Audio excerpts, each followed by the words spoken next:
வருவாய் வருவாய் குருநாதா வந்தருள் புரிவாய் குருநாதா வருவாய் வருவாய் குருநாதா வந்தருள் புரிவாய் குருநாதா அனுதினம் வருவாய் குருநாதா அனுதினம் வருவாய் குருநாதா அனுகிரகம் செய்வாய் குருநாதா அனுகிரகம் செய்வாய் குருநாதா அனுதினம் வருவாய் குருநாதா அனுகிரகம் செய்வாய் குருநாதா அனுதினம் வருவாய் குருநாதா அனுகிரகம் செய்வாய் குருநாதா மாதா பிதா குரு நீதானே மன கவலையை தீர்ப்பதும் நீதானே மாதா பிதா குரு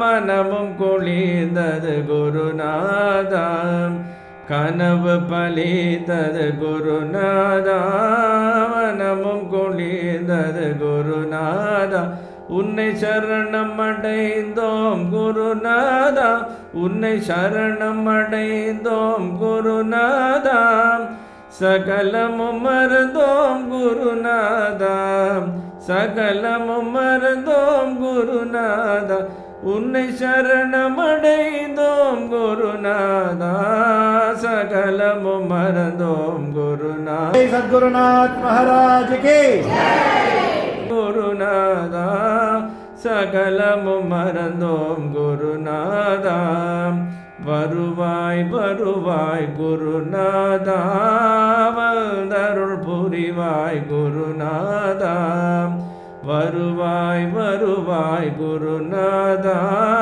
வந்தருள் புரிவாய் குருநாதா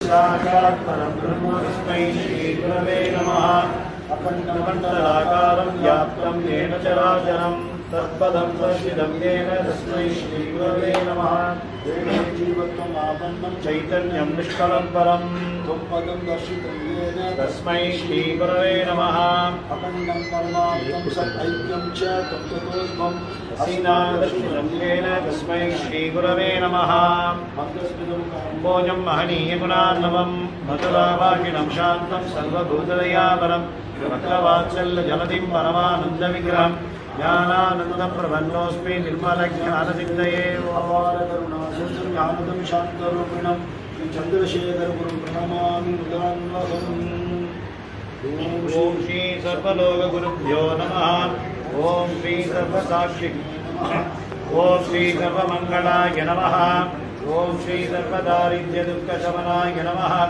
ॐ श्री सर्वदेवाय नमः ॐ श्री सर्वैश्वर्यदायकाय नमः ॐ श्री सर्वव्यापिने नमः ॐ श्री सर्वशक्ताय नमः ॐ श्री सर्वलोकप्रशमनाय नमः ॐ श्री सर्वलोकहितङ्कराय नमः ॐ श्री सर्वदुष्टसंहारकाय नमः ॐ श्री सर्वशिष्टपरिपालकाय नमः ॐ श्री सर्वेश्वराय नमः ॐ श्री सर्वागमस्वरूपाय नमः ॐ श्री सर्वागमतत्त्वाय नमः ॐ श्री सर्वभुवनेश्वराय नमः ॐ श्री सर्वदेवस्तुत्याय नमः ॐ श्री सर्वभूतहृदयस्थाय नमः ॐ श्री सर्वज्ञाय नमः ॐ श्री सर्वशास्त्रविदे नमः ॐ श्री सर्वस्वरूपाय नमः ओम श्री सर्वेष्टार्थकाममोक्षप्रदाय नमः। ओम श्री सर्वकालविदे नमः। ओम श्री सर्वभूतशरण्याय नमः। ओम श्री सर्वभोगप्रदाय नमः। ओम श्री सर्वस्मै परब्रह्मणे नमः। ओम श्री सर्वकालाय नमः। ओम श्री सर्वकालातीताय नमः। ओम श्री सर्वशत्रुविनाशकाय नमः। ओम श्री सर्वयोगसिद्धाय नमः। ओम श्री सर्वाकर्षणाय नमः। ओम श्री सर्वसंगरहिताय नमः। ओम श्री सर्वानंदाय नमः। ओम श्री सर्वानंदलीनाय नमः। ओम श्री सर्वभूतमनोहराय नमः। ओम श्री सर्वस्थाय परस्मै ज्योतिषे नमः। ओम श्री सर्वगुणसम्पन्नाय नमः। ओम श्री सर्वस्थाय एकस्मै नमः। ओम श्री सर्वश्रेष्ठाय नमः। ओम श्री सर्वलोकमनोरञ्जिताय नमः। ओम श्री सर्वभक्तपरिपालकाय नमः। ओम श्री सर्वेन्द्रियदिशे नमः। ओम श्री सर्वश्रेष्ठोपदेशप्रदाय नमः। ओम श्री सर्वोपनिषद्रूपाय नमः। ओम श्री सर्वोपनिषद्रसाय नमः। ओम श्री सर्वदेवैक्याय नमः। ओम श्री सर्वदेवांशाय नमः। ओम श्री सर्वशक्तिप्रदाय नमः। ओम श्री सर्वेशाय नमः। ओम श्री सर्वतत्त्वोपदेशकाय नमः। ओम श्री सर्वदेशकालनिर्मुक्तरूपाय नमः। ओम श्री सर्वदेवस्वरूपाय नमः। ओम श्री सर्वकर्मबलाधाराय नमः। ओम श्री सर्वधर्मसंरक्षकाय नमः। ओम श्री सर्वाधाराय नमः।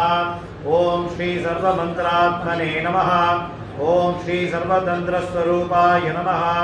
ओम श्री सर्वयन्त्रप्रवर्तकाय नमः। ओम श्री सर्वविविधगानलोलुपाय नमः। ओम श्री सर्वसृष्टिस्थितिर्लयादिकृत्यकारणाय नमः। ओम श्री सर्वदेवावतारपुरुषाय नमः।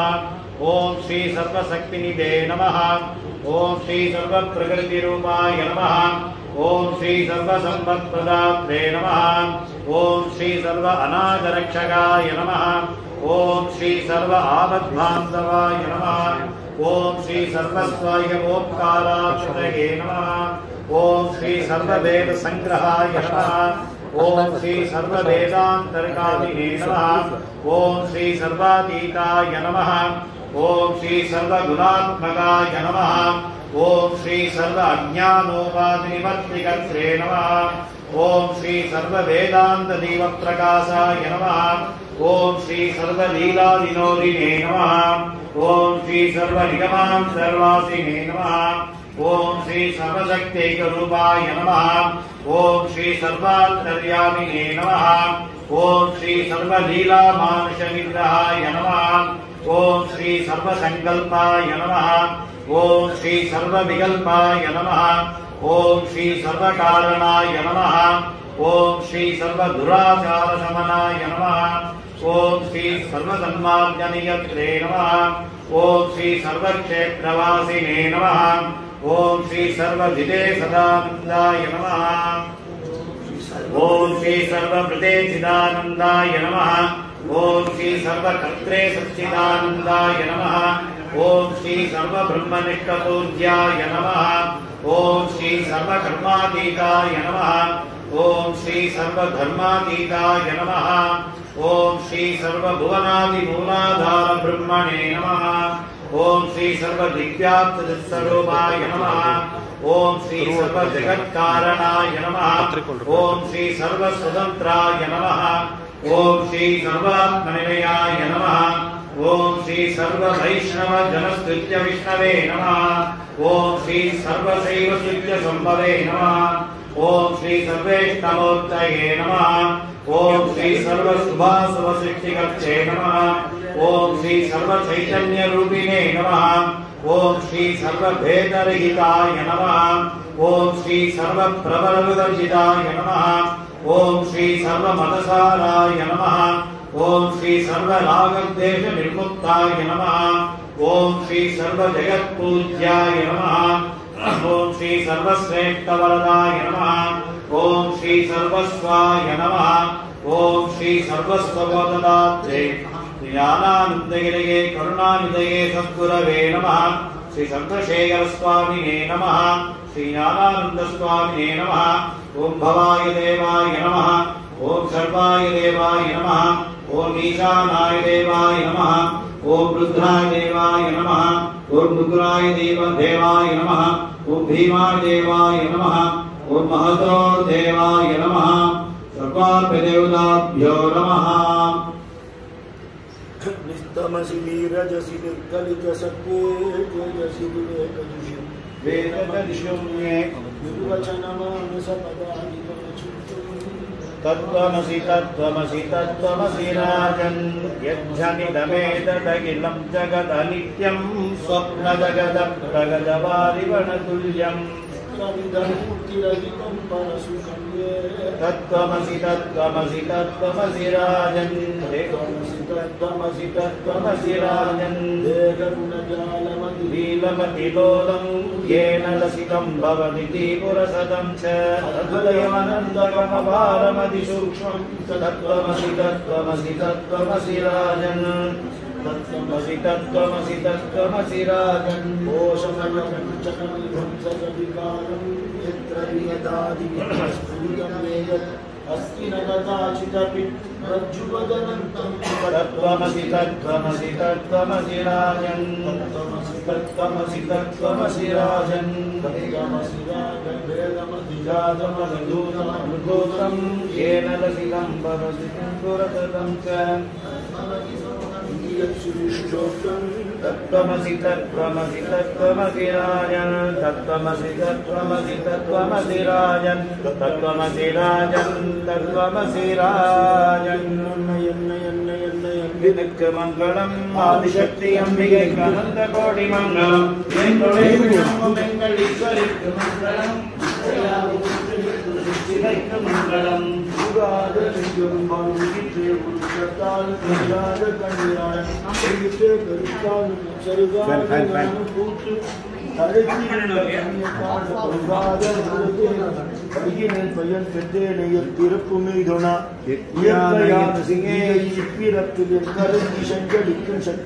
पंचभूतवेदमाय प्रपंचमाय प्रचंडमाय विद्याय योग वीरवित्तमयम् वार्तिकान्तमयम् तलक्षियप्रवन्मयम् வாக்கினால் பயுங்கள் வாக்கிலே வரங்களும் பக்தியில் பிரசித்தமைந்து பாடுகின்ற பான்மையும் பாடுவோர் கலேக போக பாக்கியங்கள் மேன்மையும் தனித்து வைத்த சக்தியாம் குருநாம கீர்த்தனம் பறந்து நாடெல்லாம் செழிக்கவும் வேறில்லாத இன்பமும் வீடெல்லாம் விளங்கவும் ஞான தீபமேற்றி நாம கீதம் பாடுவோம் தர்மசக்தி வாழ்கவென்று சந்தனம் கொண்டாடுவோம் ஞான தீபமேற்றி நாம கீதம் பாடுவோம் தர்மசக்தி வாழ்கவென்று சந்தனம் கொண்டாடுவோம் சத்குரு ஜெய சத்குரு ஜெய சத்குரு ஜெய மங்களம் சத்குரு ஸ்ரீ ஞானானந்த ஞான தேவா மங்களம் சத்குரு ஜெய சத்குரு ஜெய சத்குரு ஜெய மங்களம் சத்குரு ஸ்ரீ சிவரத்னகி ராஜனுக்கு மங்களம் சங்கராய சங்கராய சங்கராய மங்களம் சங்கரி மனோகராய சாஸ்வதாய மங்களம் கஜானனாய மங்களம் சடானனாய மங்களம் வித்யாய மங்களம் ஸ்ரீதுர்காய மங்களம் ரகுவராய மங்களம் கிருஷ்ணாய மங்களம் சீதாராம மங்களம் மங்களம் மங்கள ஜெய மங்களம் மங்களம் சுபமங்களம் மங்கள ஜெய மங்களம் மங்களம் சுபமங்களம் சத்குரு ஜெய சத்குரு ஜெய சத்குரு ஜெய சத்குரு ஜி ஞானானந்த ஞான தேவா மங்களம் சத்குரு ஜெய சத்குரு ஜெய சத்குரு ஜெய மங்களம் ராஜனித்ய மங்களம் சத்குரு ஜெய மங்களம் சத்குரு ஜெய மங்களம் சத்குரு ஜெய மங்களம் வடகரையில் கண்ணை கவரும் சோலையனில் கண்ணை அடைந்தோர் உயர்ந்திடவே தனித்தே அமர்ந்தான் ஞான நிவர் தனித்தே அமர்ந்தான் ஞான நிவர் அன்பே உருவாய் கொண்டவராம் ஆளின் கீழே அமர்ந்தவராம் அகயம் என்றே வந்தோர்க்கு அல்லல் தீர்க்கவே வந்தவராம் அல்லல் தீர்க்கவே வந்தவராம் அங்கும் இங்கும் ஒரு நிலையாய் எங்கும் நிறைந்தே இருப்பவராம் ஓடி ஓடியே அலைந்திடுவார் உள்ளம் அசைவரற்றிருந்திடுவான் அசைவரற்றிருந்திடுவான் பக்தனை பாடிடுவார் விவரத்தினமாய் வாழ்ந்திடுவார் அன்பின் வடிவம் ஞானானந்தம் ஞானானந்தம் ஞானானந்தம் ஞானானந்தம் ஞானானந்தம் ஊக்கமளிப்பது ஞானானந்தம்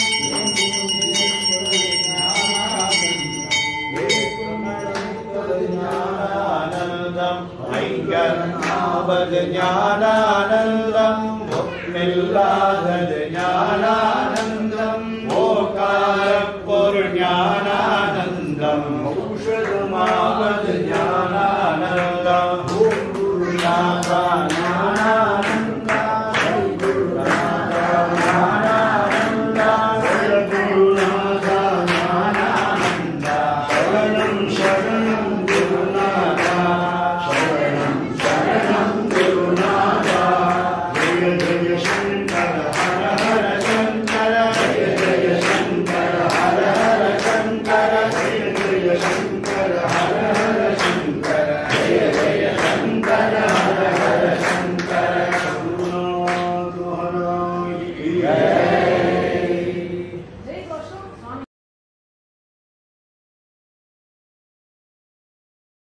கூடிய பரபிரம்ம ஸ்வரூபம் இன்னைக்கு தபோவனம் பெரியவாளாகவும் காஞ்சி மகாபெரிவாளாகவும் இந்த இடத்துல நமக்கு இன்னைக்கு தரிசனம் கொடுத்தா. மகாபெரிவா ஒரு மகனீயர் அப்படின்னு ஒரு டைட்டில் கொடுத்தார் மாமா. மகனீயர் அப்படின்னா என்ன அப்படின்னா மகத்துங்கிற சப்தத்துக்கே பெரியவர்னு அர்த்தம், அவ்வளோதான். பெரியவாளெல்லாம் பெரியவர், மகானுக்கெல்லாம் மகான். சுவாமியுடைய ஞானானந்த சுவாமியுடைய சுப்பிரபாதத்திலேயே மங்களாபுரி சம்பூத மகனீயாத்புதா அப்படிதான் வரும். அற்புதமான மகனீயர்னு வரும். இப்போ யார் பெரியவா அப்படின்னா ராமாயணத்தில் வயோவிருத்த சீலவிருத்த ஞானவிருத்தங்கிற பதம் வரும். வயசுனால பெரியவா, ஒழுக்கத்தினால பெரியவா, அறிவுனால பெரியவா இல்லையா? எதுக்கு முக்கியத்துவம் ஜாஸ்தின்னா அறிவுக்கு தான் முக்கியத்துவம் ஜாஸ்தி. அதை காட்டுறதுக்கு இந்த தட்சிணாமூர்த்தி நித்திய யவ்வன ரூபமாக 16 வயசு பையனாக இருக்கார். சனகாதிகள்லாம் வயசான வாளாக தெரிகிறாளாம். விருத்தா சிஷ்யா குருர் யுவா குருஸ்து மௌனம் வியாக்கியானம் சிஷ்யாஸ்து சின்ன சம்சயாகான்னு சொல்கிறது இல்லையா? குருநாதர் நித்திய யவ்வனமாக இருப்பார்.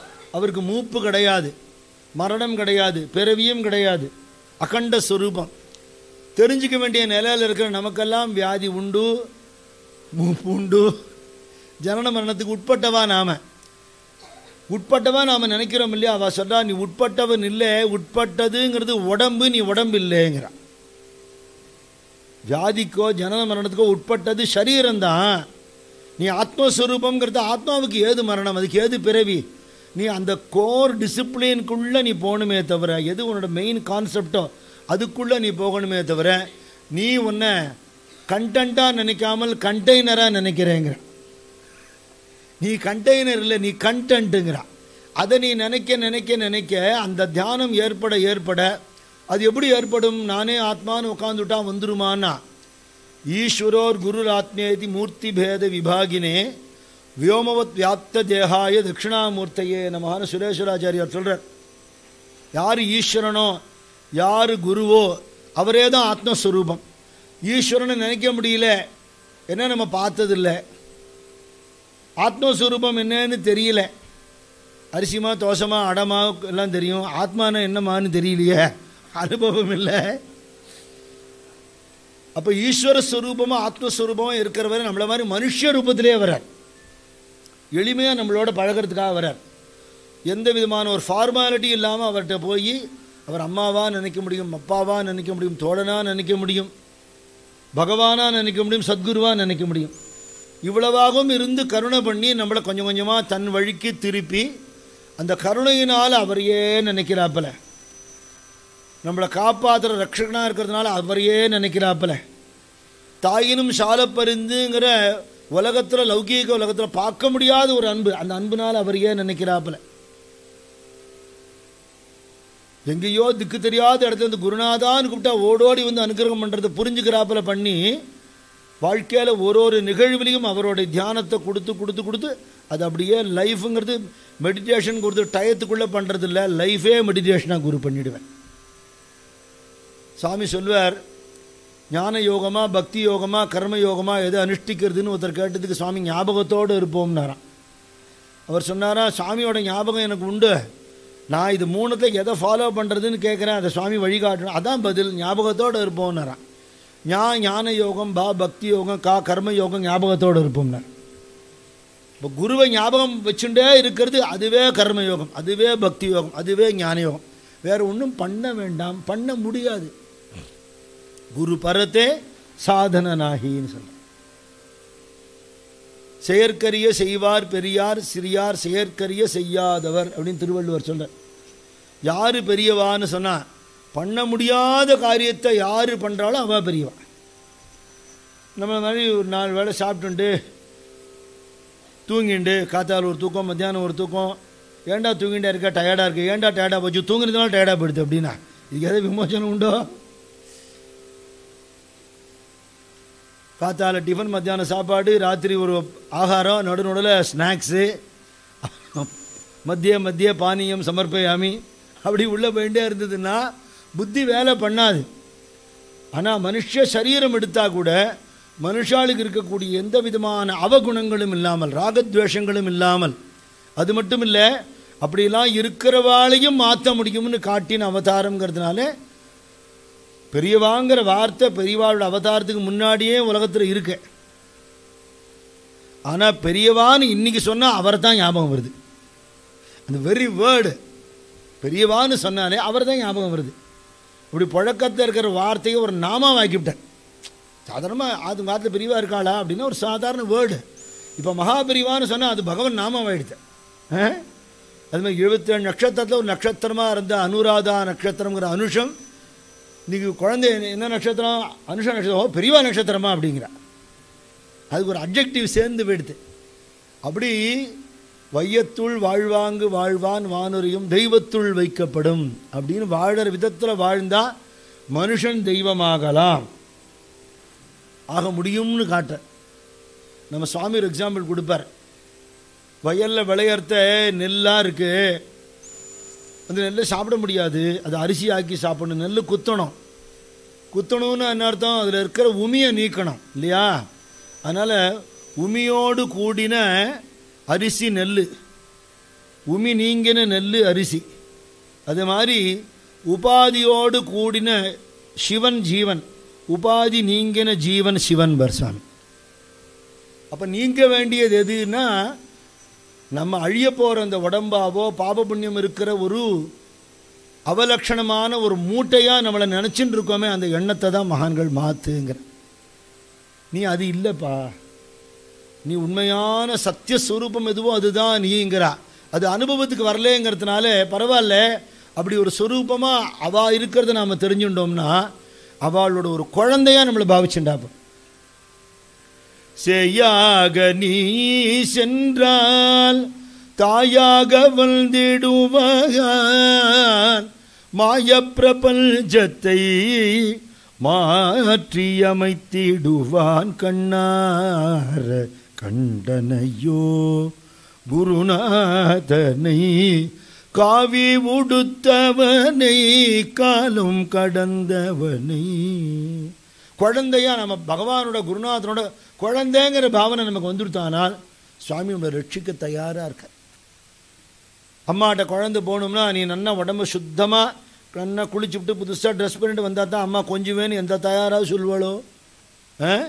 எத்தனை அழுக்கோடு இருந்தாலும் மலமூத்திர விசர்ஜனாதிகள் இருந்தாலும் ஓடி போய் அணைச்சி கொஞ்சி தானே சுத்தம் பண்ணுவாள் இல்லையோ? அதனால் அந்த கருணை தான் குருநாதனுக்கு இருக்குங்கிறான். நீ பாப்பத்தோடு இருந்தாலும் தோஷத்தோடு இருந்தாலும் உன் தோஷத்தை நீக்கிறேன், நீ பண்ண வேண்டியது ஒன்றே ஒன்று தான், குரு ஸ்மரணம்னு சொல்லித்தரேன்.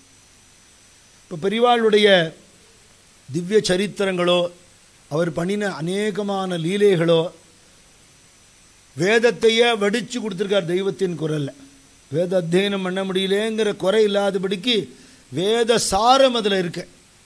அதை ராகணபதி அண்ணாவை தொகுக்கும்படியாக சொன்னவரே சத்யசாய் பாபான்னு அவரே எழுதியிருக்கார் ஃபஸ்ட்டு வால்யூம் தெய்வத்தின் குரலில்.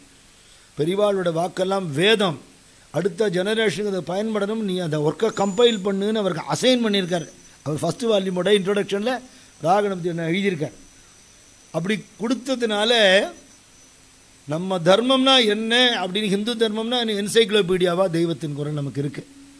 சரி, தெய்வத்தின் குரல்லாம் எனக்கு புரியலப்பா, கொஞ்சம் டஃப்பாக இருக்குது, பரவாயில்ல. பெரியவாவோட தரிசன அனுபவங்கள்னு 7 வால்யூம் கோதண்டராம சர்மா எழுதியிருக்கார். அதில் அவர் நிறைய பக்தாளுக்கு பண்ணின அனுபவங்கள் 7 வால்யூமில் அடங்காது, அவ்வளவுதான் கிடச்சிதுங்கிறார். நிறைய பேர் அனுபவிச்சதெல்லாம் வெளியில் சொல்ல மாட்டேங்கிறா, சொன்னவா அவர்களுக்கு கிடச்சிருத நான் எழுதி போட்டிருக்கேன்னு சொல்கிறேன். அப்படி அவருடைய நினச்சி பார்க்க முடியாத ஒரு ஞானமோ, கற்பனை பண்ண முடியாத ஒரு வித்வத்தோ, எந்த சப்ஜெக்ட் எந்த ஃபீல்டில் எடுத்துனாலும் அவருக்கு இருக்கிற ஒரு மேதமையும் எங்கேயுமே பார்க்க முடியல. எங்கேயோ நடக்கிறது எங்கேருந்து சொல்கிற அளவுக்கான ஒரு ஞானமோ, எதிர்க்க இருக்கிறவா ஹிருதயத்தில் என்ன இருக்குங்கிறத தெரிஞ்சுட்டோ, யாரோட எந்த கட்டத்தையும் பிரார்த்தனை பண்ணின மாத்திரத்தை தீர்க்கக்கூடிய ஒரு சர்வசக்தியோ, அதெல்லாம் நிறைய லீலைகள் இருக்கு. இது எல்லாத்தையும் விட பிரமாதம் என்னன்னா, அத்வைதம்ங்கிறத நிஜ வாழ்க்கையில் கடைபிடிச்சு காட்டினா பெரியவா. வெறும் ஃபிலாசபி இல்லை, சர்வம் பிரம்மமயம்னு சொல்லிட்டு அவனை வெளியில் வரட்டு அப்படின்னு அப்புறம் அது அத்வைதம் ஆகாது இல்லையா. மடத்தில் ஒரு இடத்துல உட்காண்டிருக்கா பெரியவா, தங்கியிருக்கிற இடத்துல ஒரு பெரிய நாவல் மரம் இருக்குது, அங்கேருந்து நாவல் பழம் நிறைய இருக்குது. யாரோ ஒரு பையன் கல் விட்டு எறிகிறான். ஒத்துரும் இல்லை, மடம் நிசப்தமாக இருக்கு. இப்படி பார்த்தா யாரும் இல்லை, இதுதான் சான்ஸ், ஒரு 4 பழத்தை அடித்து சாப்பிடுவோன்னு ஒரு ஆசை. கல் விட்டு எறிகிறான், 1-2 கிடைக்கிறது. பெரியவாளுக்கு தெரியாமல் எதாவது பண்ண முடியுமா? அல்ல, அவர் அப்படின்னார். பக்கத்தில் கைங்கரி பண்ணுறவன் வந்தா, அந்த பையனை கூட்டின்னு வா அப்படின்னு. உன்னை சாமி கூப்பிட்றான்னு தெரியாமல் பண்ணிட்டாங்க, நான் இனிமேல் பண்ணவே மாட்டேன். பயப்படாதரா, வா. பெரியவாளை பார்த்தோடனே, தப்பு சாமி என்னை மன்னிச்சிருங்க அப்படின்னு காலில் விழுந்தான். நீ என்ன தப்பு பண்ணினே அப்படின்னார். இல்லை, நாவல் பழம் வேணும் ஆசையாக இருந்தது, கல் விட்டு எரிஞ்சு விட்டேன். அது சின்னதாக இருக்குடா, உனக்கு அது வேண்டாம். அந்த பக்தரை கூப்பிட்டார். பெங்களூர்லேருந்து நமக்கு வழக்கமாக பழம் அனுப்புவாளே, வந்திருக்கா? வந்திருக்கு. என்ன வந்திருக்கு பாரு, நாவப்பழம் அனுப்பிச்சிருக்கா, எடுத்துன்னு வா. பார்த்தா அவ்வளோ பெருசாக இருக்குது, பெரிய பழம். இந்த மாதிரி பார்த்துருக்கியா நீ அப்படின்னு கேட்குறார். பார்த்ததில்லை சாமின்னா. மடியை காட்டு அப்படின்னு சொல்லி அதில் பாதிய டப்பாவை அப்படியே எடுத்து அவனுக்கு கொடுக்குறார். தண்டனை கிடைக்கும்னு நினச்சிட்டு இருக்கான், கொடுத்துட்டார். அவன் மலர்ந்து சிரிக்கிறத பார்த்து பெரியவாளுக்கு அவ்வளோ சந்தோஷம். அவன் கிளம்பினதுக்கு அப்புறம் அழகாக ஒரு வார்த்தை சொன்னார். அதுதான் பெரியவாளுடைய முத்திரை. அன்னைக்கு அவ்வ பாட்டிக்கிட்ட சுட்ட பழம் வேணுமா சுடாத பழம் வேணுமான்னு நாகப்பழத்தை வச்சுன்னு விளையாடினா முருகன். இன்றைக்கி இந்த கிழவன்ட்ட வாங்கிட்டு போகிறான்னார். யாரோ ஒரு பையன் அவன் முருகனாக தான் பாவிக்கிறார். இந்த பாவம்ங்கிறது என்ன அப்படின்னா, எல்லா இடத்தையும் பிரம்மம் இருக்குன்னு சொல்லிட்டா வெறும் வார்த்தையாக அது இருக்கப்படாது, அது அனுபவத்தில் தெரியணும் இல்லையா. யாரோ ஒருத்தர் பிச்சை எடுக்கிறதுக்காக சங்கு பூம் பூம் பூம்னு ஊதின்னு போகிறான். பெரியவா சொல்லி எல்லாரும் அவனுக்கு பணம் கொடுங்க, வந்திருக்கிறவா எல்லாரும் பெரியவா சொல்லிட்டா எல்லாரும் பணம் கொடுத்தா. நினச்சி கூட பார்க்க நல்ல வசூல் ஆகிடுது.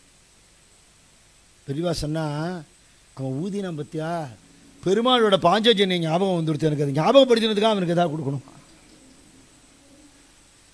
எங்கே எதை பார்த்தாலும் தெய்வீகமாகவே நினைக்கக்கூடிய அந்த பாவம் தான் பெரியவாழ்கிட்டேருந்து நாம் தெரிஞ்சுக்கணும். இதை விட வேறு யோகம்ங்கிறது வேறு என்ன இருக்குது, தியானங்கிறது தனியாக வேறு என்ன இருக்குது இல்லையா. இன்னொரு இடத்துல ஒரு பிச்சைக்காரன் போயிட்டு இருக்கான். அருணாச்சலம் அருணாச்சலம்னா, அப்பா இருப்பா அவனுக்கு எல்லாம் எதாவது பணம் கொடுக்கும் அப்படிங்கிறார். கொடுத்து சொல்கிறார். எப்படி சொல்லியிருக்கு தெரியுமா, தர்சனாத் அப்ரசதசி ஜனநாத் கமலாலயே காஷ்யாந்து மரணான் முக்திகி ஸ்மரணாத் அருணாச்சலேன்னு சொல்லியிருக்கு. சிதம்பரத்தை தரிசிக்க முக்தி. எல்லாராலையும் பார்க்க முடியுமா? தமிழ்நாட்டில் இருக்கிறவாள் எத்தனை பேர் சிதம்பரம் பார்த்துருப்பா தெரியாது. அட சிதம்பரத்தில் இருக்கிறவாள் எத்தனை பேர் நடராஜரை பார்த்துருப்பா தெரியாது. தெரியாது.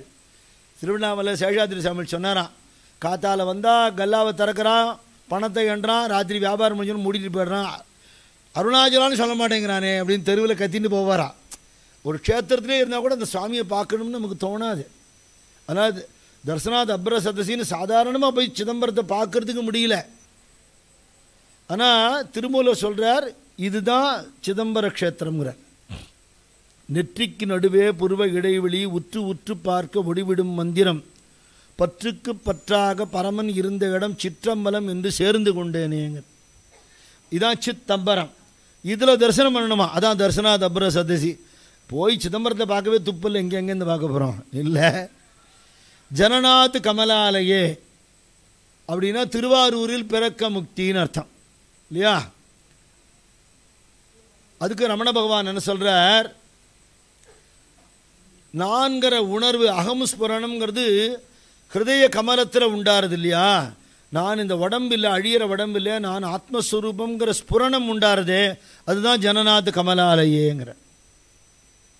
திருவாரூரில் எல்லாராலையும் பிறக்கவும் முடியாது. இந்த திருவாரூரில் பிறக்கிறதுங்கிறது, கமலாலயத்தில் பிறக்கிறது நமக்கு சாத்தியமில்லை, யோக ரீதியான விஷயம்.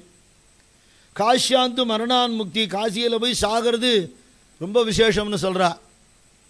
நிறைய பேர் ரொம்ப உடம்பு முடியாமல் காசிக்கு போயிட்டு அங்கே போய் உடம்பு நன்னாகி சொந்தக்காரில் பார்க்குறேன்னு வந்துட்டு ட்ரெயின்லேயே செத்து போன வகத்தையெல்லாம் எனக்கு தெரியும். அதனால் அங்கே போகணும்னு இருக்கணும், கிடைக்காது இல்லையா. இந்த அகங்காரம் மறிக்கிறது தான் காசிங்கிறா. யோக ரீதியாக ஆணவத்தோடைய அழிவு தான் காசி. காஷ்யாந்து மரணான் முக்திகி ஸ்மரணாத் அருணாச்சலேங்கிறது இருக்கிறதுலே ரொம்ப சுலபங்கிறா பெரியவா. சிதம்பரத்துக்கு போய் பார்க்க வேண்டாம், திருவாரூரில் பிறக்க வேண்டாம், காசியில் மறிக்க வேண்டாம், இருக்கிற இடத்துலேருந்தே அருணாச்சலான்னு நினைக்கிறது என்ன கஷ்டம் இருக்குது. ஒன்று இவர் என்ன பண்ணியிருக்காரு தெரியுமோ, அந்த பிச்சைக்காரனை சொல்கிறேன், நம்ம இவ்வளோ பேருக்கும் சிரமம் இல்லாமல் அருணாச்சலான்னு காதில் விடுறாப்பில் அப்படி மோட்சம் கொடுத்துவிட்டார். அவருக்கு பணம் கொடுக்கும். ஒரு தெரு பிச்சைக்காரனை ஒரு மகாத்மா அளவுக்கு வசத்த முடியுமா? அதுதான் பெரியவாளோட குணம். அவரே பெரிய ஜெகத்குருவா மகாத்மாவா இருந்தால் கூட ராமர் எப்படி தன்னை காட்டிக்காமல் இருந்தாரோ அப்படி காட்டிக்காமலே இருந்தா பெரியவா. எந்த பேதத்துக்கும் இடம் கொடுக்கல. துவைத சன்னியாசி ஒருத்தர் வந்திருந்தார். அவரோட பெரியவா ரொம்ப நேரம் துவைத சித்தாந்தம் பேசிட்டு இருக்கா. துவைத சித்தாந்தங்கிறது என்ன, ரொம்ப சிம்பிள், அத்வைத கண்டனம், அவ்வளோதான் இல்லையா. அத்வைதத்தை திட்டினா துவைத்தம் முடிஞ்சு போச்சு. அவர் பேசிகிட்டு இருக்கார். ஆஞ்சநேய சுவாமி அங்கே இருக்க ஒரே கோபம் இருக்கு. நம்ம சித்தாந்தத்துக்கு ஆப்போசிட்டாக ஒரு ஆள் வந்திருக்க, இந்த ஆள்கிட்ட என்ன மணிக்கணக்காக இவருக்கு பேச்சு அப்படின்னு. அப்புறம் அவருக்கு மடத்துலேருந்து மரியாதையெல்லாம் பண்ணி அனுப்பிச்சுட்டார். ஆஞ்சநேய சுவாமிகள் பெரியவாட்ட எனக்கு உங்கள் மேலே கொஞ்சம் கோபம்னார். என்ன அப்படின்னார், அந்த துவைத்தியோடு நீங்கள் இவ்வளோ நேரம் பேசிகிட்டு இருந்தாலே, அவள்லாம் நம்ம ஆச்சாரியால் நம்ம சித்தாந்தத்தை திட்டுறவா. சிரிச்சுட்டே பெரியவா சொல்கிறார், துவைத்திகளுக்கு அத்வைத்தம் கிடையாது, அத்வைத்திக்கு துவைத்தம் உண்டு அப்படின்னா. துவைத்தம் தாண்டி விசிஷ்டாத்வைத்தம் தாண்டி தான் அத்வைத்தத்துக்கு வர முடியும். நம்ம அதெல்லாம் படியாக ஒத்துக்கிறோம். அவன் மொட்டை மாடி இல்லைங்கிறா, சொல்லிட்டு போட்டுமே, அதனால் நமக்கு என்ன. எல்லாத்தையும் அரவணைக்கிறதுங்கிறது தான் அத்வைத்தம்னு சொல்லி பெரியவா காட்டினா. எல்லா சம்பிரதாயத்தை சேர்ந்தவாளும் பெரியவாட்ட வந்திருக்கா. யார் யார் எந்தெந்த சம்பிரதாயமோ அதில் இருக்கிற நுட்பமான விஷயங்கள் அவளுக்கு சொல்லி கொடுத்துருக்கா. வைஷ்ணவ சம்பிரதாயமோ அதில் உள்ள நுட்பமான விஷயங்கள் சொல்லுவா. மாத்வ சம்பிரதாயமாக அதில் உள்ள விஷயங்கள்லாம் சொல்லுவா. கிறிஸ்டியன்ஸ் அவளுக்கு பைபிள்லேருந்து பேரபிள்ஸ் எல்லாம் சொல்லுவா. இஸ்லாமியன் வந்தான்னா அவன் நபி 6 வேளை தொழுதுருக்கா, நீ 5 வேளை தான் தொழுறியா, ஒரு வேளை கூட தொழணும்னு சொல்லி அவனுக்கு அதை சொல்லி கொடுப்பா. குர்ஆனில் இந்த இடத்துல இது மென்ஷன் பண்ணியிருக்குன்னு சொல்லி அவளுக்கு சங்குமாருக்கு லுங்கி ஓனருக்கு அது பெரியவா சொல்லி கொடுத்தா. மிட் நைட்டில் ஒரு வேளை இருக்குது, எல்லோரும் சோம்பேறித்தனத்தினா அதை விட்டுட்டா, நபி பண்ணினாராம், அதை நீ பண்ணு அப்படிங்கிற. ஜெயினர்கள் மந்திரம் சொல்லத்தை டெய்லி என்ன பண்ணுவானா, விப்ரக்ஷயம்னு சொல்லுவாளா. அப்படின்னா என்ன அர்த்தம், பாப்பான் ஒழிகன்னு அர்த்தம், வேற ஒன்றும் இல்லை. சம்ஸ்கிருதத்தில் கௌரவமாக பெரியவா விப்ரக்ஷயம் சொல்கிறது உண்டா அப்படின்னு கேட்டாரா. அவர் சொல்கிறார், அதெல்லாம் அந்த காலத்தில் சமண மதம்னு தனியாக இருந்து வேத தர்மத்துக்கு விரோதமாக இருந்தது, இப்போ அப்படிலாம் இல்லை, எல்லாம் கலந்து படுத்தி இப்போ நாங்கள் அதெல்லாம் சொல்கிறதில்லை அப்படின்னாராம். அப்புறம் அவார்தில் திகம்பராள் எப்படி, ஸ்வேதாம்பராள் எப்படி அப்படிலாம் சொல்லி அவள் மயில் பீலியால் விசிறிப்பாங்கிறதுனால மயில் பீலி விசிறியெல்லாம் மடத்துலேருந்து அவளுக்கு கொடுத்து, நமக்கு ஆப்போசிட்டாக இருக்கிறவாங்கிற பாவம் அவருக்கு கிடையவே கிடையாது. ரொம்ப பிரசித்தமாக எல்லாருக்கும் தெரிஞ்ச ஒரு லீலை உண்டு. காஞ்சிபுரத்தில் ஒரு கடவுள் மறுப்பு பொதுக்கூட்டம் நடக்கிறது. நல்ல பட்டப்படப்படைக்கிற வெயில்ல அந்த அழிஞ்சு போல தலைவனை வாழ்கங்கிறான், என்றைக்கும் வாழ்ந்துட்டு இருக்கிற மகான்களை ஒழிகங்கிறான். இப்படி ஒரு கூட்டம் எல்லாம் பேசிவிட்டு மேடையில் பேசுகிறவாள்லாம் சோடா உடச்சி கொடுப்பா. கீழே உட்காந்துக்கெல்லாம் தூத்தத்துக்கே வழி இல்லாமல் உட்காந்துருக்கோம். எல்லாம் முடிஞ்சு அவன் பேசி நம்ம கிளம்பி போயிட்டான். அன்றைக்கி கார்த்தால் இந்த மீட்டிங் நடக்க போகிறதுன்னு எல்லாருக்கும் தெரியுமோ தெரியாதோ, சர்வஜர் அவருக்கு தெரியும். அவர் என்ன பண்ணிட்டார், மடத்து வாசலில் தண்ணி பந்தல் வச்சுருக்கிற பாட்டி கைங்கரி பண்ண அந்த பாட்டியை கூப்பிட்டு, இன்றைக்கி நிறைய மோர் கரைச்சி வை பானையில், மேனேஜர்கிட்ட நான் சொன்னேன்னு சொல்லி ஒரு 100 ரூபா பணம் வாங்கிக்கோ, நல்லா நீர் மோராக கரைச்சி அதில் எலுமிச்சம்பழம் பிழிஞ்சு கருவேப்பிலை கொத்தமல்லி எல்லாம் போட்டு ஒருத்தர் ஒரு 2 டம்ளர் குறையாமல் குடிக்கணும், அது மாதிரி ஏற்பாடு பண்ணுன்னா. அந்த பாட்டிக்கு ஒரே தயக்கம், பெரியவா நீ மடத்தில் ஒன்றும் கூட்டமே இல்லையேண்ணா, சொன்ன மாதிரி பண்ணு அப்படின்னு விட்டார். மேனேஜர்கிட்ட போய் சொன்னார். மேனேஜருக்கு அனுபவம், பெரியவா எதாவது சொன்னால் நடந்துடும். தபோவனத்தில் 4 பேர் இருப்பா, 50 பேருக்கு சமயம் பேர் சுவாமி. எத்தனை பேர்? இல்லை நீங்கள் யாராவது உங்களுக்கு தெரிஞ்சதுன்னா நீங்கள் இங்கே வாங்கோ, நான் கேட்குறேன். உங்களுக்குள்ளே பேசினாலும் எல்லோரும் உங்களை திரும்பி பார்க்குறா, டிஸ்ட்ராக்ட் ஆகுது, தயவு பண்ணி. ஒரு தினம் ஒரு ஆட்டையாம்பட்டியிலே என்னமோ சுவாமி இருந்தபோது ஒரு சமையல் பண்ணுற மாமாட்ட ஒரு வைஷ்ணவர் சமைச்சுட்டு இருந்தார் ஞானானந்த சுவாமிக்காக. அவர்கிட்ட அரைப்படி சோறுண்டு, ரசமுண்டு, மோருண்டு, நீருண்டு, நான் உண்டுன்னாரான் சுவாமி. அரைப்படி தான் வடிக்கணும். நீங்கள் லீவு நாளாக இருக்க கொஞ்சம் பக்தாள்லாம் வர்றாப்பில் தோன்றது, சரி ஒரு படியாக வடித்து வைப்பான்னு வடிச்சுட்டாரான். பார்த்தா கூட்டமான கூட்டம், எல்லாருக்கும் பரிமாறணுங்கிறார் சுவாமி. இவர் விலை வெளுத்து பயந்து போட்டார், சாமி கூட்டம் தாங்க முடியலன்னு. நம்ம தான் ஒரு படி வடிச்சுட்டோமே, எத்தனை பேர் கூட போட முடியுமே. தப்பு பண்ண மாட்டேன், சரி இருக்கிறத எடுத்து பரிமாறுவோம், அக்ஷயமாக இருக்கும்னு விட்டார் சுவாமி. அது மாதிரி பெரியவா சொன்னான்னா செய்யணும்னு தெரியும் வாழ்க்கை. ஞானிகள் வார்த்தையை மறுபேச்சு பேசக்கூடாது.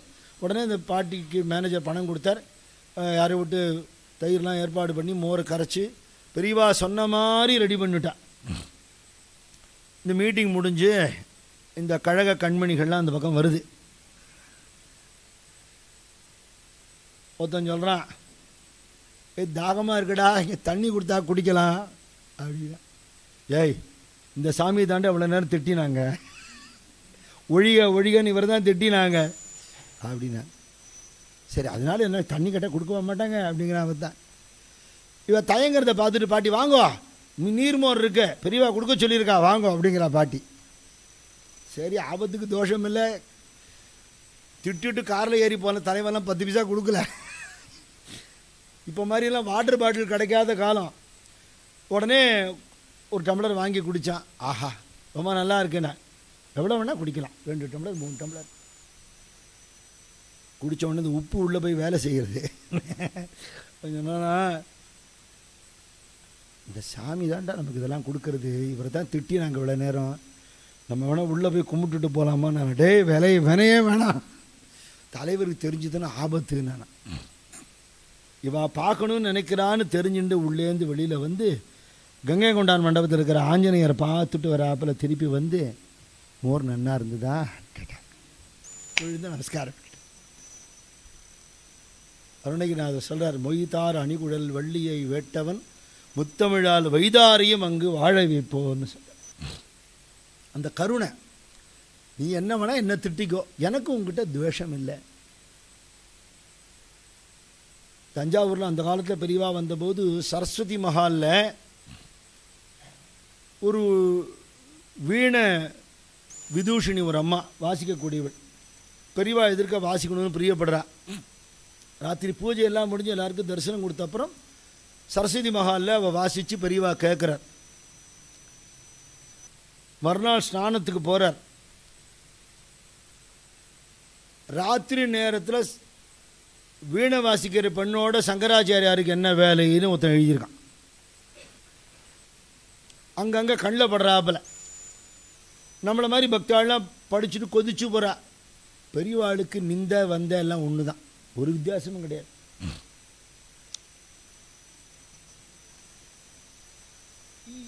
நடந்து பல வருஷம் ஆயிடுது.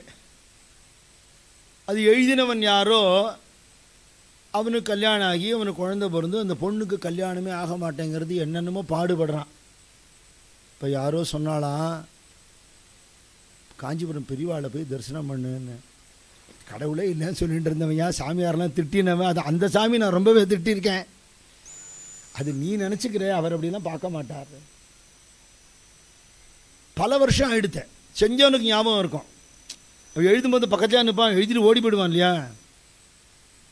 பொண்ணை அழிச்சுட்டு போகிறான் பெரியவாட்ட. நமஸ்காரம் பண்ணோடனே சிரிச்சுண்டே, நீ தானே செவுத்தில் எழுதின. வேத்துடுத்து பயந்து போயிட்டான். பயப்படாத,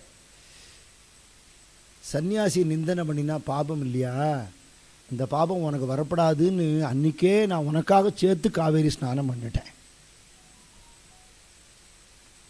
கல்யாணம் ஆலேன்னு வருத்தப்படுறியா, தேங்காய் மட்டை தேங்காய் பிரசாதம் கொடுத்தேன், நல்லபடியாக ஆகும்னு.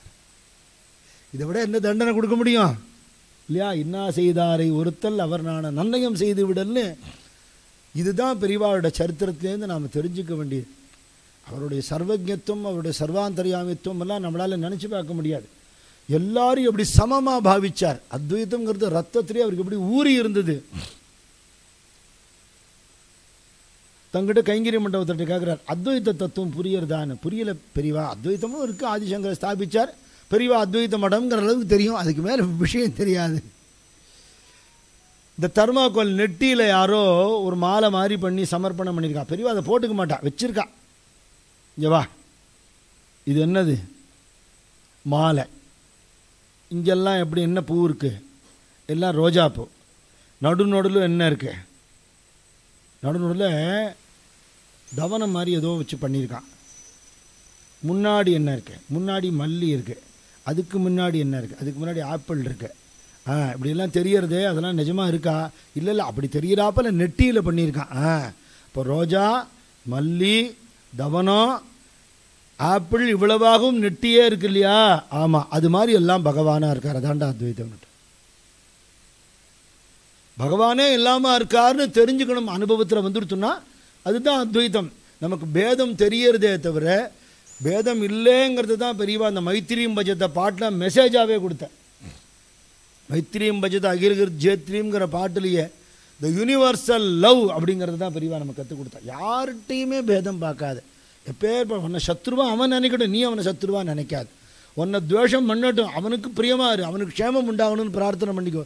ஞானானந்த சுவாமி சொல்கிறார், ஞான என்ப வழியில் நமக்கு ஒருத்தன் கெடுதல் பண்ணிவிட்டான்னா கோவிலுக்கு போய் என்ன வேண்டிக்கணுமா, பகவானே அவன் நன்னா இருக்கணும்னு வேண்டிக்கணுமா. அவனுக்கு இந்த பாவம் வந்துடுமே, வரப்படாதேன்னு வேண்டிக்கணுமே. மகான்களோட ஹிருதயங்கிறது அதுங்கிறதுனால அத்வைத்தம்ங்கிறது அவருக்கு சுவாசமாகவே இருந்தது. இன்னொரு சன்னியாசி ஒருத்தர் வந்தார். அவர்கிட்ட பெரியவா கேட்குறார், என்ன பண்ணிட்டு இருக்கேள்? ஊரூராக போய் பிக்ஷை எடுத்து வேதாந்த விசாரம் பண்ணிட்டு தியானம் பண்ணிட்டு இருக்கேன். நமக்கு ஜனங்கள் பிக்ஷை கொடுக்குறாள், அவளுக்கு நம்ம என்ன செய்கிறோம்? அவள் நன்னா இருக்கணும், பகவானை வேண்டிக்கலாம், அத்வைத்தத்தை பிரச்சாரம் பண்ணலாமே. அத்வைத்தம்லாம் சொன்னால் யாருக்குமே புரியாது பெரியவா, அதை போய் நான் அப்படி பிரச்சாரம் பண்ணுறது, அவளுக்கு புரிகிறாப்பில் சொல்லலாமே அப்படின்னா. எப்படின்னு கேட்குற. ஒரு கதை சொல்லட்டுமாங்கிற பெரியவா. சரி, ஒரு ஊரில் வேலைக்கு தின்னுண்டு உடம்பா நன்னா வேலை தின்னு ஒருத்தன் கொழுன்னு இருந்தான்.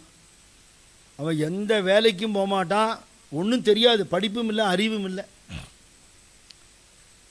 எல்லாரும் சாப்பாடுறாமனா இருக்கியேன்னு வெய்வா. அவனுக்கு ஒரு ரோஷம் வந்துடுத்தோ, ஆனால் எங்கே போய் வேலை செய்கிறதுன்னு ஒன்றும் தெரியல. அப்போ அந்த ஊருக்கு ஒரு சர்க்கஸ் கம்பெனி வந்தது. இவன் பேர் ராமசாமின்னு பேர், இந்த குண்டம் பேர். எனக்கு எதாவது வேலை கிடைக்குமான்னு கேட்டான். உனக்கு என்ன தெரியும்னா, வேலைக்கு நல்லா சாப்பிடுவேன்னா. அதுக்கு என்னத்தை வேலை கொடுக்கறது? பரவாயில்ல, நாங்கள் ஒரு இந்த ஷோவெல்லாம் காட்டுறோம் இல்லையா, அதில் வந்து ஒரு ஆதிவாசி மாதிரி வேஷம் போடணும். நீ நன்னா கரணையாக இருக்க, உனக்கு நாங்கள் அந்த மாதிரி வேஷம் போடுறோம், நாங்கள் சொல்கிற மாதிரி கத்தி கத்தி ஆடி பாடினா உனக்கு சாப்பாடு போடுறோம், ரொம்ப சந்தோஷம். நாங்கள் வேலைக்கு சேர்ந்துட்டோம். அப்படியே கொஞ்ச நாள் இருந்தது. ஒரு வித்தையாக கற்றுக்கூடா, இந்த பாரில் ஆடி மேலே ஏறி குதிக்கிறது அதெல்லாம் கொஞ்சம் கொஞ்சமாக சொல்லி கொடுத்தா. சரி, லைஃப்பில் நமக்கு ஒரு உத்தியோகம் கிடச்சிட்டேன்னு செட்டில் ஆகிட்டான். ஒரு நாளைக்கு பாரில் இங்கேருந்து இப்படி ஆடின்னு இருக்கான். அப்படி மேலே இங்கேருந்து அத்தனை அவசரத்தில் ஆடணும். ஆடும்போது மைக்கில் அனௌன்ஸ் பண்ணுறான், இப்போ நம்ம காட்டுவாசி மேலேருந்து கீழே குதிக்க போகிறார், கீழே ஒரு புலி இருக்குது, இந்த புலியை நாங்கள் திறந்து விட போகிறோம் கூண்டுலேருந்து, அந்த புலி பக்கத்தில் அவர் குதிக்க போகிறான்னு. கொலை நடிக்கிறது, பாவிகளாக என்கிட்ட சொல்லவே இல்லையடா, இத்தனை நாள் சாப்பாடு போட்டு வளர்த்தால் என்ன இந்த புலி அடித்து தின்னுடுமேன்னு பயப்படுறான். பார்த்தா கீழே கூண்டு இருக்குது, அந்த புலியோட சத்தம் கிருன்னு கேட்கறது, பயந்து நடுங்கிறான். பேலன்ஸ் பண்ணிக்கணும்னு நினைக்கிறான், அவன் அறியாமையே விழுந்துட்டான். கீழே வந்து அவன் மெத்த மாதிரி வச்சுருப்பான் இல்லையா, விழாத வெடிக்கு விழுந்துட்டான். புலி கிட்டக்க வருது, கடிச்சு திங்க போகிறதுன்னு நடுங்கின்னு இருக்கான். பெரியவா அதை அப்படியே நேரேட் பண்ணி காட்டுறேன். அந்த புலி கிட்ட வந்து சொல்லித்து, ராமசாமி பயப்படாதே, நான் தான் கிருஷ்ணசாமி, உனக்கு ஆதிவாசி வேஷம் கொடுத்துருக்காப்புல எனக்கு புலி வேஷம் கொடுத்துருக்கா, நான் உனக்கு கடிக்க மாட்டேன். அதனால எதுக்கு பார்த்து நமக்கு பயம் ஏற்படுறதோ அது பகவத் ஸ்வரூபம்னு தெரிஞ்சுக்கிறது தான்ப்பா அத்வைதம். இப்படி சாதாரண குட்டி குட்டி கதைகள் மூலமாக ஜனங்களுக்கு போகிற இடத்துலலாம் பிரச்சாரம் பண்ணுன்னு சொல்லி கொடுக்குற. ஹாஸ்யமும் பெரியவாட்ட நிறைய தியாகுமாமாலாம் சொல்லியிருக்கார். தனியாக இருக்கும்போதெல்லாம் கைகால் நமர்த்து கொடுக்குற ஜலத்தை தலையில் அப்படி வச்சுன்னு முண்டாது கண்டு கரகாட்டம் ஆடி காட்டுவாரான். கேள்விப்பட்டிருக்கோமா நம்ம? இந்த மாதிரி ஜகத்குரு பகவத் அவதாரம் அதெல்லாம் வேற, ஆனால் தமாஷ் பண்ணுவார். தண்டத்தை வச்சுன்னு சிலம்பாடி காட்டுவார்னு தியாகமாமா சொல்கிறார் பேட்டியில். இந்த குழந்தை தனும் அவளுக்கு பிள்ளைகள் போல் கழிப்பார், சித்தமற்ற பித்தரை போல் சிரிப்பார் அகஸ்தியர், என்றும் வெள்ளை மனத்திராம் அவர் பதம் வீழ்ந்து வணங்கிடுவாங்கிற. அவர் விட்டு பிரியவே முடியாதபடிக்கு அப்படி கைங்கரியம் பண்ணிட்டு இருந்தவா இருக்கா. அவருடைய அந்த திவ்ய தேஜஸ் அப்படியே மனசுலையாக இருந்து அவருடைய இனிமையான வார்த்தைகளும். தியாகுமாமா ஒரு தடவை எல்லாருக்கும் கைங்கரியம் பண்ணிட்டு இவர் கடைசியாக உட்காந்து சாப்பிட போகிறார். 3 மணி சாயந்தரம். முதல் சாதம் போட்டுனா 2ஆவது சாதம் மறுமாறதுக்கு ஆள் இல்லை, எல்லாம் படுத்துட்டா. அவள் கைங்கரியம் பண்ணுறவா. சரி பரவாயில்ல, என்ன போய் இடது கையில் போட்டு, இடது கையில் சாஸ்திரப்படி போட்டுக்கப்படாது. பெரியவா வந்து சாஸ்திரத்தை மீறக்கூடாதுங்கிறது ரொம்ப திருப்தியாக இருக்கிறவர். முதல் சாதம் போட்டுன்னு விட்டார். 2ஆவது சாதம் போட்டுறதுக்கு ஆள் இல்லை, பரவாயில்ல இடது கையில் போட்டுக்கலாம், இல்லை கையெலும்பவும் எழுந்திருக்கக்கூடாது, பரிசேஷம் மட்டும் எழுந்திருக்கக்கூடாது. பெரியவா அங்கேருந்து வந்துட்டேன். ஏண்டா தனியாவா உட்காந்துட்டுருக்க, யார் பரிமாற போகிறா? இல்லை பெரியவா, ஆனால் இடது கையில் போட்டுக்கப்படாதுடா, சாஸ்திர விரோதம் தெரியாதா? தெரியும் தான், எல்லாம் படுத்துட்டா, நான் என்ன பண்ணுறது? கவலைப்படாத, நான் பரிமாறுறேன். உடனே பெரியவா வேண்டாம் பெரியவா, நாங்கள் தான் உங்களுக்கு கைங்கரியம் பண்ணணும். நீங்கள் ஏண்டா நான் பரிமாறினா சாப்பிட மாட்டியா? நான் என்ன பரிமாறுவேன் தெரியுமா இல்லையா? எந்த தாயினும் சால பரிந்துங்கிறது இது தானே இல்லையா? அந்த அன்பு, அந்த கருணை. பாரு கருணா சிந்துங்கிற வார்த்தைக்கு பிரத்யக்ஷ உதாரணமாக பெரியவா இருந்து காட்டியிருக்கான். பாகவதாலாம் ஒரு சமயம் நாமசங்கீர்த்தனம் பண்ண வந்திருக்கா. ஒரு பெரிய தாம்பாளம் நிறைய நாட்டு சர்க்கரையை போட்டு அவளுக்கு கொடுங்கோன்னு சொன்னார் பெரியவா. கொடுத்துட்டா. எல்லோரும் பெரியவா பிரசாதம் பெரியவா பிரசாதம் எல்லோரும் அள்ளி அள்ளி போட்டுண்டு. பெரியவாளுக்கு சம்பிரதாய பஜனை ரொம்ப பிடிக்கும், அபங்க பஜனையும் ரொம்ப பிடிக்கும். அவர் எதிர்க்க 1 மணி நேரம் அபங்க பஜனை பண்ணுற பாக்கியமே எங்களுக்கு கிடச்சிது. ஆமாம், கணேஷ் சர்மா அண்ணா வந்து அவர் நம்மளுடைய அந்த காலத்து ஸ்நேகிதர். அவர் சொன்னார், பெரியவாவோட 90வது ஜெயந்தியும் போது பெரியவா அபங்க பஜனை கேட்கணும் பிரியப்படுறான்னார். அதுக்காக நானே எங்கள் அண்ணா எங்கள் நண்பர்கள்லாம் நாங்கள் போனோம். பெரியவா ஸ்நானம் பண்ணிவிட்டு கூண்டு வண்டியை பிடிச்சுட்டே காமாட்சி அம்மன் கோயிலுக்கு போகிறா. நாங்கள் பஜனை பண்ண வந்திருக்கோம், அபங்க பஜனை பண்ணுறதுக்குன்னு சொன்னோன்னே இப்படின்னார். சரி, எப்படி ஏதாவது ஒரு பஜனை ஆரம்பிக்கணும், குரு மேலே பாடணும்னு சொல்லிட்டு நாங்கள் தன்ய தன்ய ஹோன்னு பாடுறான். முடித்த உடனே குருத்யாயி பாட சொல்லு. ஆமாம்,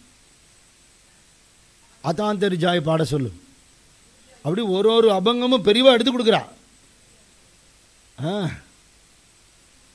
குருத்யாயி குருத்யாயி குருத்யாயி குருத்யாயி குருத்யாயி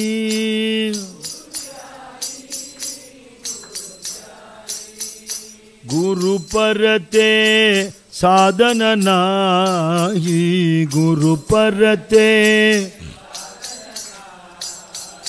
गुरु परते साधन नाही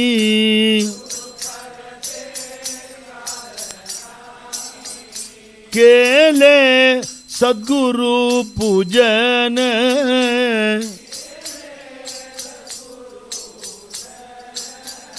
हेंची माझे अनुष्ठान हेंची माझे हेंची माझे अनुष्ठान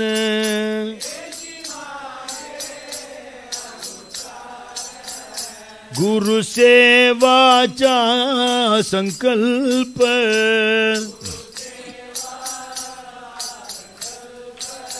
हेची माझे पूर्ण तप हेची माझे हेची माझे पूर्ण तप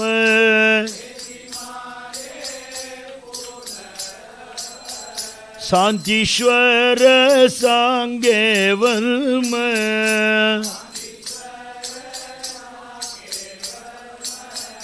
गुरु तोची परब्रह्म गुरु तोची परब्रह्म गुरु तोची परब्रह्म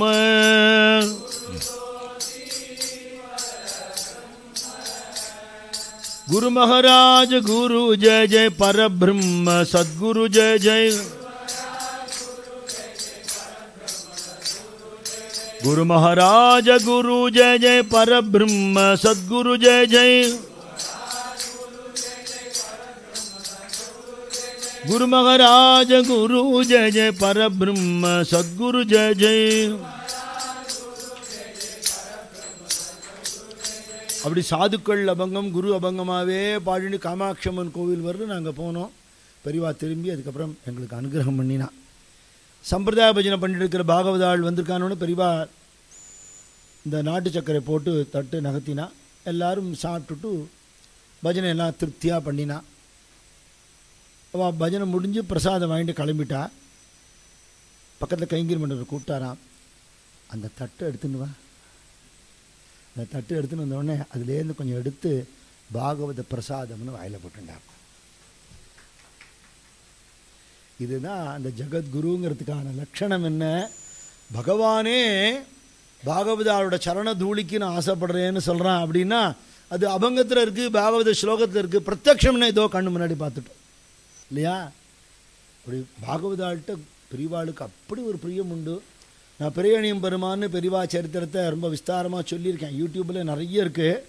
இப்போ அவகாசம் இல்லை, எல்லா லீலைகள்லாம் நம்ம சொல்ல முடியாது. ஆனால் போதேந்திராள் மடத்தில்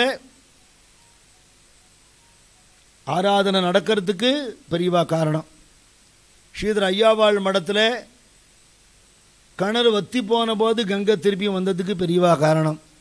மருதானில் சத்குரு சுவாமிகள் மடத்தில் அடுத்த பீட்டாதிபதி இல்லாமல் இருந்தபோது அவள் தௌஹித்திரனை கூப்பிட்டு தானே ராமநாம உபதேசம் பண்ணி அவர் பீட்டாதிபதியை ஆக்கி நம்ம 2 பேருக்கு வஸ்திரம் தான் வேறு, இனிமேல் நமஸ்காரம் பண்ணக்கூடாதுன்னு சொல்லிட்டார். இப்போ இருக்கிற சத்குரு சுவாமிகளோட தகப்பனாக இருக்குது. அந்த பீட்டம் இன்றைக்கி இருந்துருக்குன்னா இப்போ அடுத்த பீட்டாதிபதி இப்போது ஆவணி மாதத்தில் பட்டாபிஷேகம் பண்ண போகிறா. அதுக்கு காரணம் மகாபெரிவா தான். நாம சங்கீர்த்தனத்துக்கு பெரிவா பண்ணின கிருப்பையை சொல்லி மாளாது அத்தனை பாகவதால் அவர்கிட்ட பஜனை பண்ணியிருக்கா. சாமானிய மக்களுக்கு ஏற்றாப்புல எளிமையான வழிகள்லாம் பெரியவா நிறைய காட்டியிருக்கார். காத்தால் எழுந்திருந்து நம்ம உலக வாழ்க்கையை நடத்துகிறோம். அதுக்கு காரணமானவன் யாருன்னா பரிபாலன சக்தியான பகவான் நாராயணன். அதனால படுக்கையில் உட்காண்டு கொண்டு சொல்லலாம், தப்பு இல்லை. 2 நிமிஷம் ஹரிநாமம் சொல்லுங்கிற. சாயந்தரம் எல்லாம் ஒடுங்கிற நேரம் எல்லாத்தையும் லயமடைய செய்கிற சுவாமி யாருன்னா பரமேஸ்வரன். சாயந்தர நேரம் 2 நிமிஷம் சிவநாமம் சொல்லுவாங்க. அது எப்படி கேட்குறார்? ஒரு சன்னியாசி, நான் உங்கள்கிட்ட 24 மணி நேரத்தில் 4 நிமிஷம் பிட்சை கேட்குறேங்கிற. ஒரு ஆர்டராக சொல்கிறதுக்கான எல்லா விதமான யோக்கியத்தையும் உள்ளவர். ஆனால் வினயமாக தான் சொல்லுவார். எதையும் இன்சிஸ்ட் பண்ண மாட்டார். தன்னுடைய வாழ்க்கையாலேயே அவள் அப்படியே கொஞ்சம் கொஞ்சமாக அட்ராக்ட் பண்ணி அவளுக்கு அந்த தர்மத்தை குழந்தைக்கு பாலாடலை புகட்டாப்பில் புகட்டி விடுவார். ஞானானந்த மண்டலின்னு மந்தவெளியில் இருக்கு. ஞானானந்த சுவாமிகளுடைய அனுகிரகத்தினால ஆரம்பிக்கப்பட்டு இங்கே நிறைய பாகவதாலாம் பஜனை பண்ணிட்டு இருக்கா. அதில் உப்பிலி சீனிவாச ஐயங்கார்னு ஒருத்தர் முக்கியஸ்தராக இருந்தார். அப்போ நாமாஜி தண்டபாணி பாகவதர் அவர் தான் பிரசிடெண்ட்டு. உப்பிலி ஐயங்கார் தான் அவருக்கு ரைட் ஹேண்டு, ரயில்வேஸில் வேலை பார்த்துட்டு இருந்தார். நாங்கள்லாம் அவளோட சேர்ந்து நாம சங்கீர்த்தனம் பண்ணுற பாக்கியம் எங்களுக்கு. அப்போது ரயில்வே ஃப்ரெண்ட்ஸ் எல்லாம் சேர்ந்துட்டு ஹம்பி ரூயின்ஸ் போய் பார்த்துட்டு பெரியவா சதாராவில் இருக்கா, அப்படியே பெரியவாளையும் பார்த்துட்டு வரலான்னு. சுவாமி தபோவனத்தை கிண்டல் பண்ணுவார். செஞ்சி சாத்தனூர்லாம் பார்த்தாச்சா, அப்படியே போகிற வழியில் வந்தோமா அப்படிம்பாரான். கிண்டா சொல்லுவாரான். கம்பு களை எடுக்க போன இடத்துல தம்பிக்கு பொண்ணு பார்த்தாலாம், அப்படி தானே அப்படிம்பாரான். மகான்களை பார்க்கறதுக்குன்னு போகணுமே தவிர அந்த அப்படியே போகிற சைட் சீயிங் இல்லை அது. இவன் ஹம்பி ரூயின்ஸ் எல்லாம் பார்த்துட்டா. ஒரு சத்தாரில் போய் பெரியவாளை தரிசனம் பண்ணினா. எங்கே இவ்வளோ தூரம்னா பெரியவாளை தரிசனம் பண்ணுறதுக்காக வந்தோம்னா, ஓஹோ ஹம்பி ரூயின்ஸ் பார்த்தாச்சோ அப்படின்னு கணத்தில் போட்டு விழுந்து நமஸ்காரம் பண்ணா. அப்புறம் அவாவா நாங்கள் என்ன ஊர் என்ன அதுன்னு இன்ட்ரடியூஸ் பண்ணிட்டா. இந்த உப்பிலி சீனிவாச ஐயங்கார் ஏன் சுய பிரதாபம்லாம் எதுக்கு, நம்ம பஜனை பண்ணுறோம் அதுதான் நம்ம பெருமையாக சொல்லிக்கணும். அதனால் ஞானானந்த மண்டலியில் மெம்பராக இருக்கேன், ஞானானந்த சுவாமிகளுடைய பக்தாள் அப்படின்னாரா. தபோவனம் பெரியவாளா அப்படின்னாராம் பெரியவா. இவருக்கு அந்த டெர்மினாலஜி புதுசு. அதனால் அந்த திருவண்ணாமலை திருக்கோவிலூர் மாதிரி திருக்கோவிலூரில் தபோவனம்னு இருக்கிற ஞானானந்த சுவாமிகள், அதான் தபோவனம் பெரியவாளான்னு கேட்டேன் அப்படின்னாரா. புரியலையேன்னாரா. எங்களை விட ரொம்ப பெரியவா, நாங்கள்லாம் பேர் சொல்ல மாட்டோம், நீங்கள்லாம் சொல்லுவேளோ. நாங்கள்லாம் தாத்தா சாமின்னு சொல்லுவோம், இல்லை தபோவனம் பெரியவான்னு சொல்லுவோம், நீங்கள்லாம் பேர் சொல்லுவேளோ அப்படின்னாராம். இது உப்பிலி சீனிவாச ஐயங்காரே எங்கள்கிட்ட டைரெக்டாக சொன்ன விஷயம் இது. அது மாதிரி நிறைய பக்தாளுக்கு தாத்தா சுவாமின்னே பெரியவா குறிப்பிட்டிருக்கா. அதேமாதிரி சிங்கேரி ஆச்சாரியார் அபினவ வித்யாதீர்த்த சுவாமிகளும் தாத்தா சுவாமின்னே சொல்லியிருக்கார் சுவாமியை.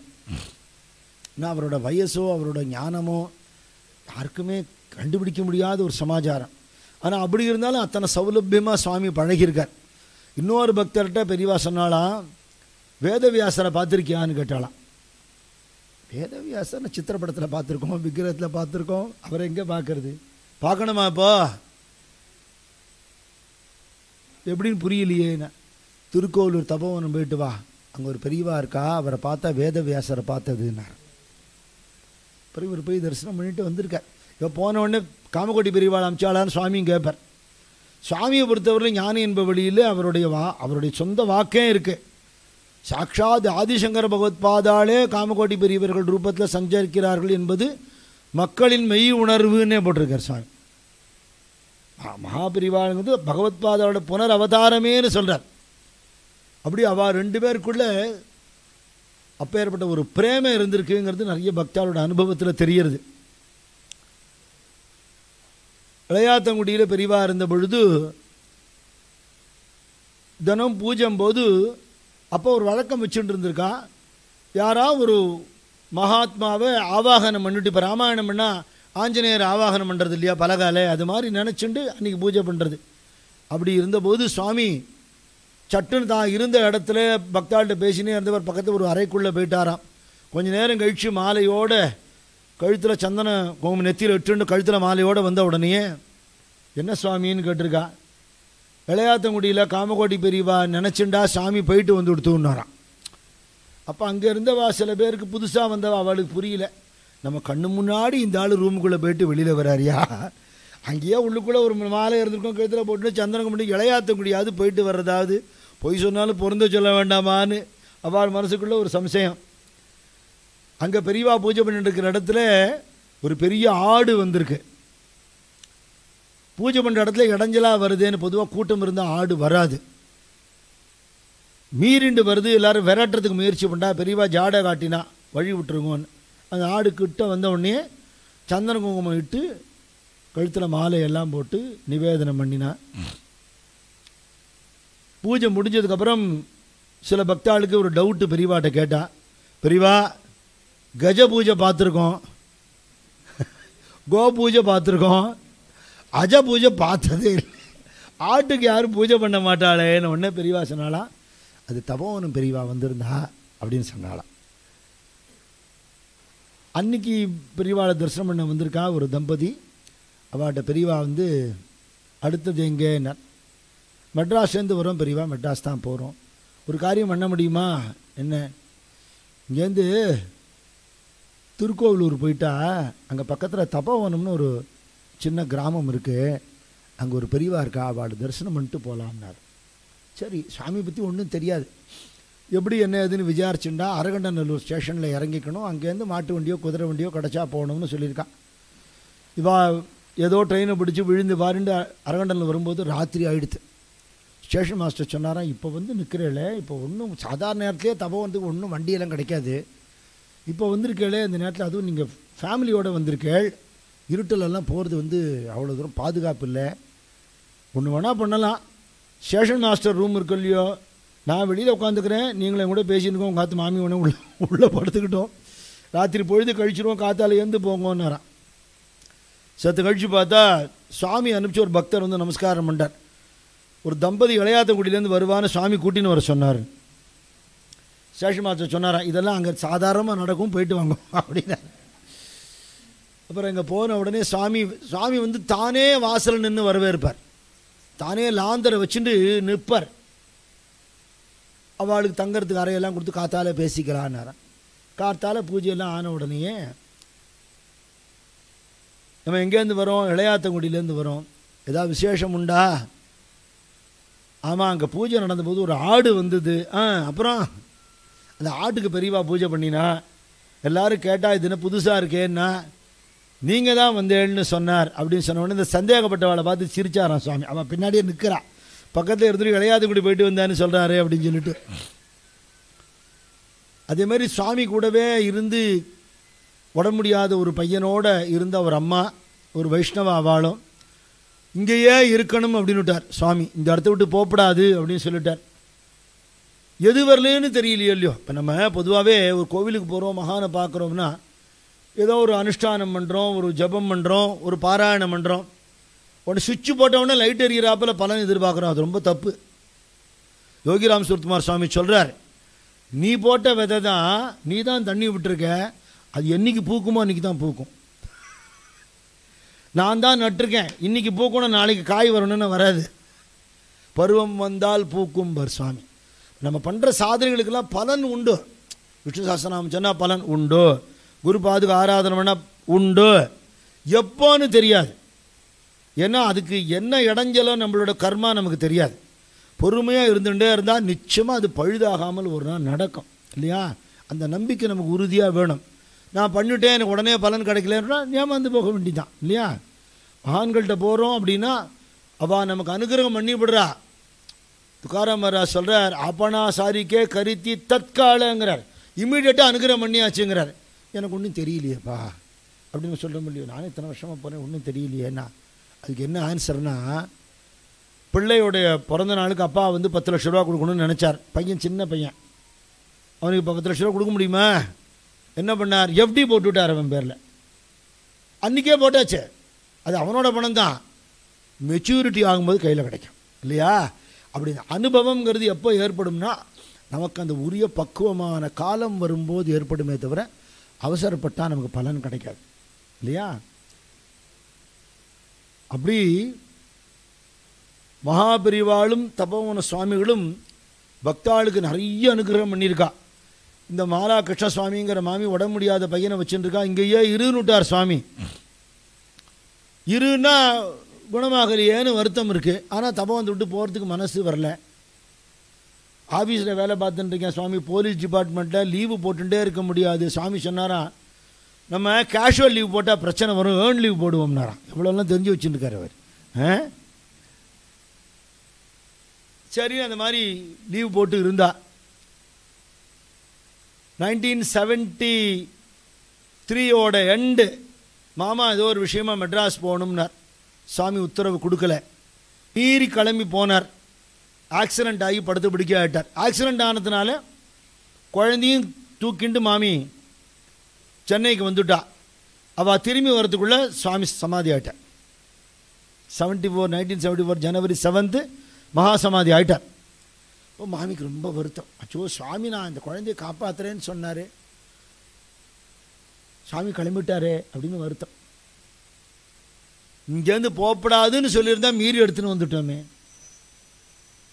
சரி, இப்போ சுவாமிகிட்ட போய் பேச முடியாது, அவர் இப்போ அகண்டமாக இருக்கார். பெரியவா இருக்காளே, பெரியவாட்ட போய் பேசலாமே, பெரியவாட்ட கேட்கலாமே. இந்த குழந்தைய அழிச்சுன்னு போகிறா. பெரியவா சொல்கிறார், உன்னை போகப்படாதுன்னு சொன்னாரோ இல்லையோ, எதுக்கு கிளம்பி வந்த? எங்கே போயிட்டார் அவர்? அங்கே தான் இருக்கார், எல்லா இடத்துலையும் இருக்கார். அதிஷ்டானம்னா என்ன அர்த்தம் தெரியுமோ? ஒரு இடத்துல அசையாமல் இருக்காருன்னு அர்த்தம், போயிட்டாருன்னு அர்த்தம் இல்லை. இங்கே நமஸ்காரம் பண்ணிக்கோ, அங்கே போய் பிரார்த்தனை பண்ணுங்க. பெரியவா மகேந்திர மங்கலத்தில் இருக்கும்போது ஒரு சின்ன பையனாக அவர் அனுஷ்டானம் பண்ணுற காலத்தில் சுவாமி அவரை பார்த்துட்டு சொன்னது சங்கர கிருபா பத்திரிகையில் அந்த காலத்திலே வந்திருக்கு. அஜ்ஞான இருட்டை தீக்கிறதுக்கு ஞான சூரியன் உதிச்சாச்சுன்னு சுவாமி சொல்கிறார். பெரியவா அப்போ சின்ன பையனாக பட்டத்துக்கு வந்து கொஞ்ச நாளில் மகேந்திர மங்கலத்தில் அத்தியனம் பண்ணிட்டு இருந்த காலம். அத்தியனமெல்லாம் ஒரு லீலா விடம்பனம் தான், ஒன்றும் தெரியாதவர் மாதிரி படிக்கிற மாதிரி நடித்தாரே தவிர கிருஷ்ணர் பாடசாலையில் படித்தாப்புல தான் அது. 64 நாள் 64 கலை கத்துண்டாப்புல சர்வஜமூர்த்தியான பெரியவா ஒரு மனுஷ அவதாரமாகவே இருந்து கிருஷ்ணனை மாதிரி அற்புத லீலைகளும் பண்ணியிருக்கா. ராமரை மாதிரி ஒன்றும் தெரியாத மாதிரி இருந்து ஒரு மனுஷ லீலையும் நிறைய பண்ணியிருக்கா. ஒரே ஒரு லீலை மட்டும் சொல்லிட்டு பூர்த்தி பண்ணிடுறேன். ஆயிடுத்து சொல்லிகிட்டே போகலாம், முடிவு இருக்கான்னு. கிட்டத்தட்ட ஒரு 30-40 மணி நேரத்துக்கு யூடியூப்பில் இருக்குது பெரியவாளை பற்றி சொன்னது. ஆமாம், கேட்டுக்காளா? சந்தோஷம். ராமநாதபுரத்துக்கிட்டக்க உப்பூர்னு ஒரு ஊர். அந்த ஊரில் அஸ்வத்நாராயண சர்மான்னு ஒருத்தர் இருந்தார். உப்பூர் கோவிலுக்கு பேஷ்காராக இருந்தார், கிராம அதிகாரியாக இருந்தார். அந்த காலத்தில் இங்கிலீஷ் தெரிஞ்சவாளில் ஒருத்தர். அதனால் ஊரில் ரொம்ப மரியாதை. வெள்ளைக்கார துறைகள்லாம் அவர்கிட்ட பேசுவாளாம். நிறைய நில நீச்சலாம் இருந்தது. ஒரு பொண்ணு ஒரு பிள்ளை. பொண்ணுக்கு அந்த காலத்தில் கல்யாணம் பண்ணிவிட்டார். பிள்ளை பள்ளிக்கூடத்தில் படிச்சுட்டு இருக்க காலத்துலேயே அகால மரணமாயிட்டார், காலமாயிட்டார் அஸ்வத்நாராயண சர்மா. பிள்ளைக்கு வெங்கட்ராமன்னு பேர். அந்த காலத்திலலாம் பெரியவா பேர் தானே குழந்தைகளுக்கு வைப்பா, தாத்தா பேர் வைப்பா. அப்போ அவளை பேர் சொல்லி கூப்பிட்றாப்புல ஆயிடப்படாதேங்கிறதுக்காக ஒரு நிக்நேம் ஒன்று வச்சுருவா. அந்த பேரால் கூப்பிடுவா. அஃபிஷியல் நேமும் அந்த பேர் இருக்கும், சர்மா வந்து அந்த பேர் இருக்கும். அதனால் வெங்கட்ராமன்கிறத சுருக்கமாக திருப்பதின்னு கூப்பிட்டுருந்தான். திருப்பதி வெங்கட்ராமன் அப்படின்னு பேர். அப்பா போயிட்டார். மற்ற சொந்தக்காரெல்லாம் ஆதரிக்கிறதுக்கு பதிலாக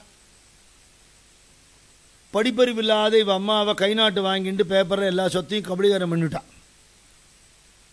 அன்னாட பாட்டுக்கே கஷ்டமான நிலைமை. பள்ளிக்கூடத்துக்கு ஃபீஸ் கட்ட வேண்டிய நிலைமை, ஃபீஸ் கட்டுறதுக்கு வசதி இல்லை, சாப்பாட்டுக்கு வழியில். ஓகோன்ற இந்த குடும்பம் அத்தலை பாத்தாளத்துக்கு வந்துடுத்து.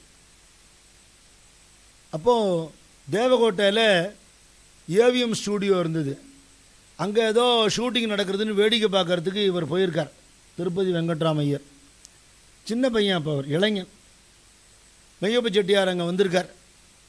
அப்போ யார்ட்டையோ பேசின்னு இருக்கும்போது மெட்ராஸில் நான் ஒரு ஸ்டூடியோ கட்ட போகிறேன்னு சொல்லியிருக்கார். அப்போ ஏவிஎம் ஸ்டூடியோ கட்டலை மெட்ராஸில்.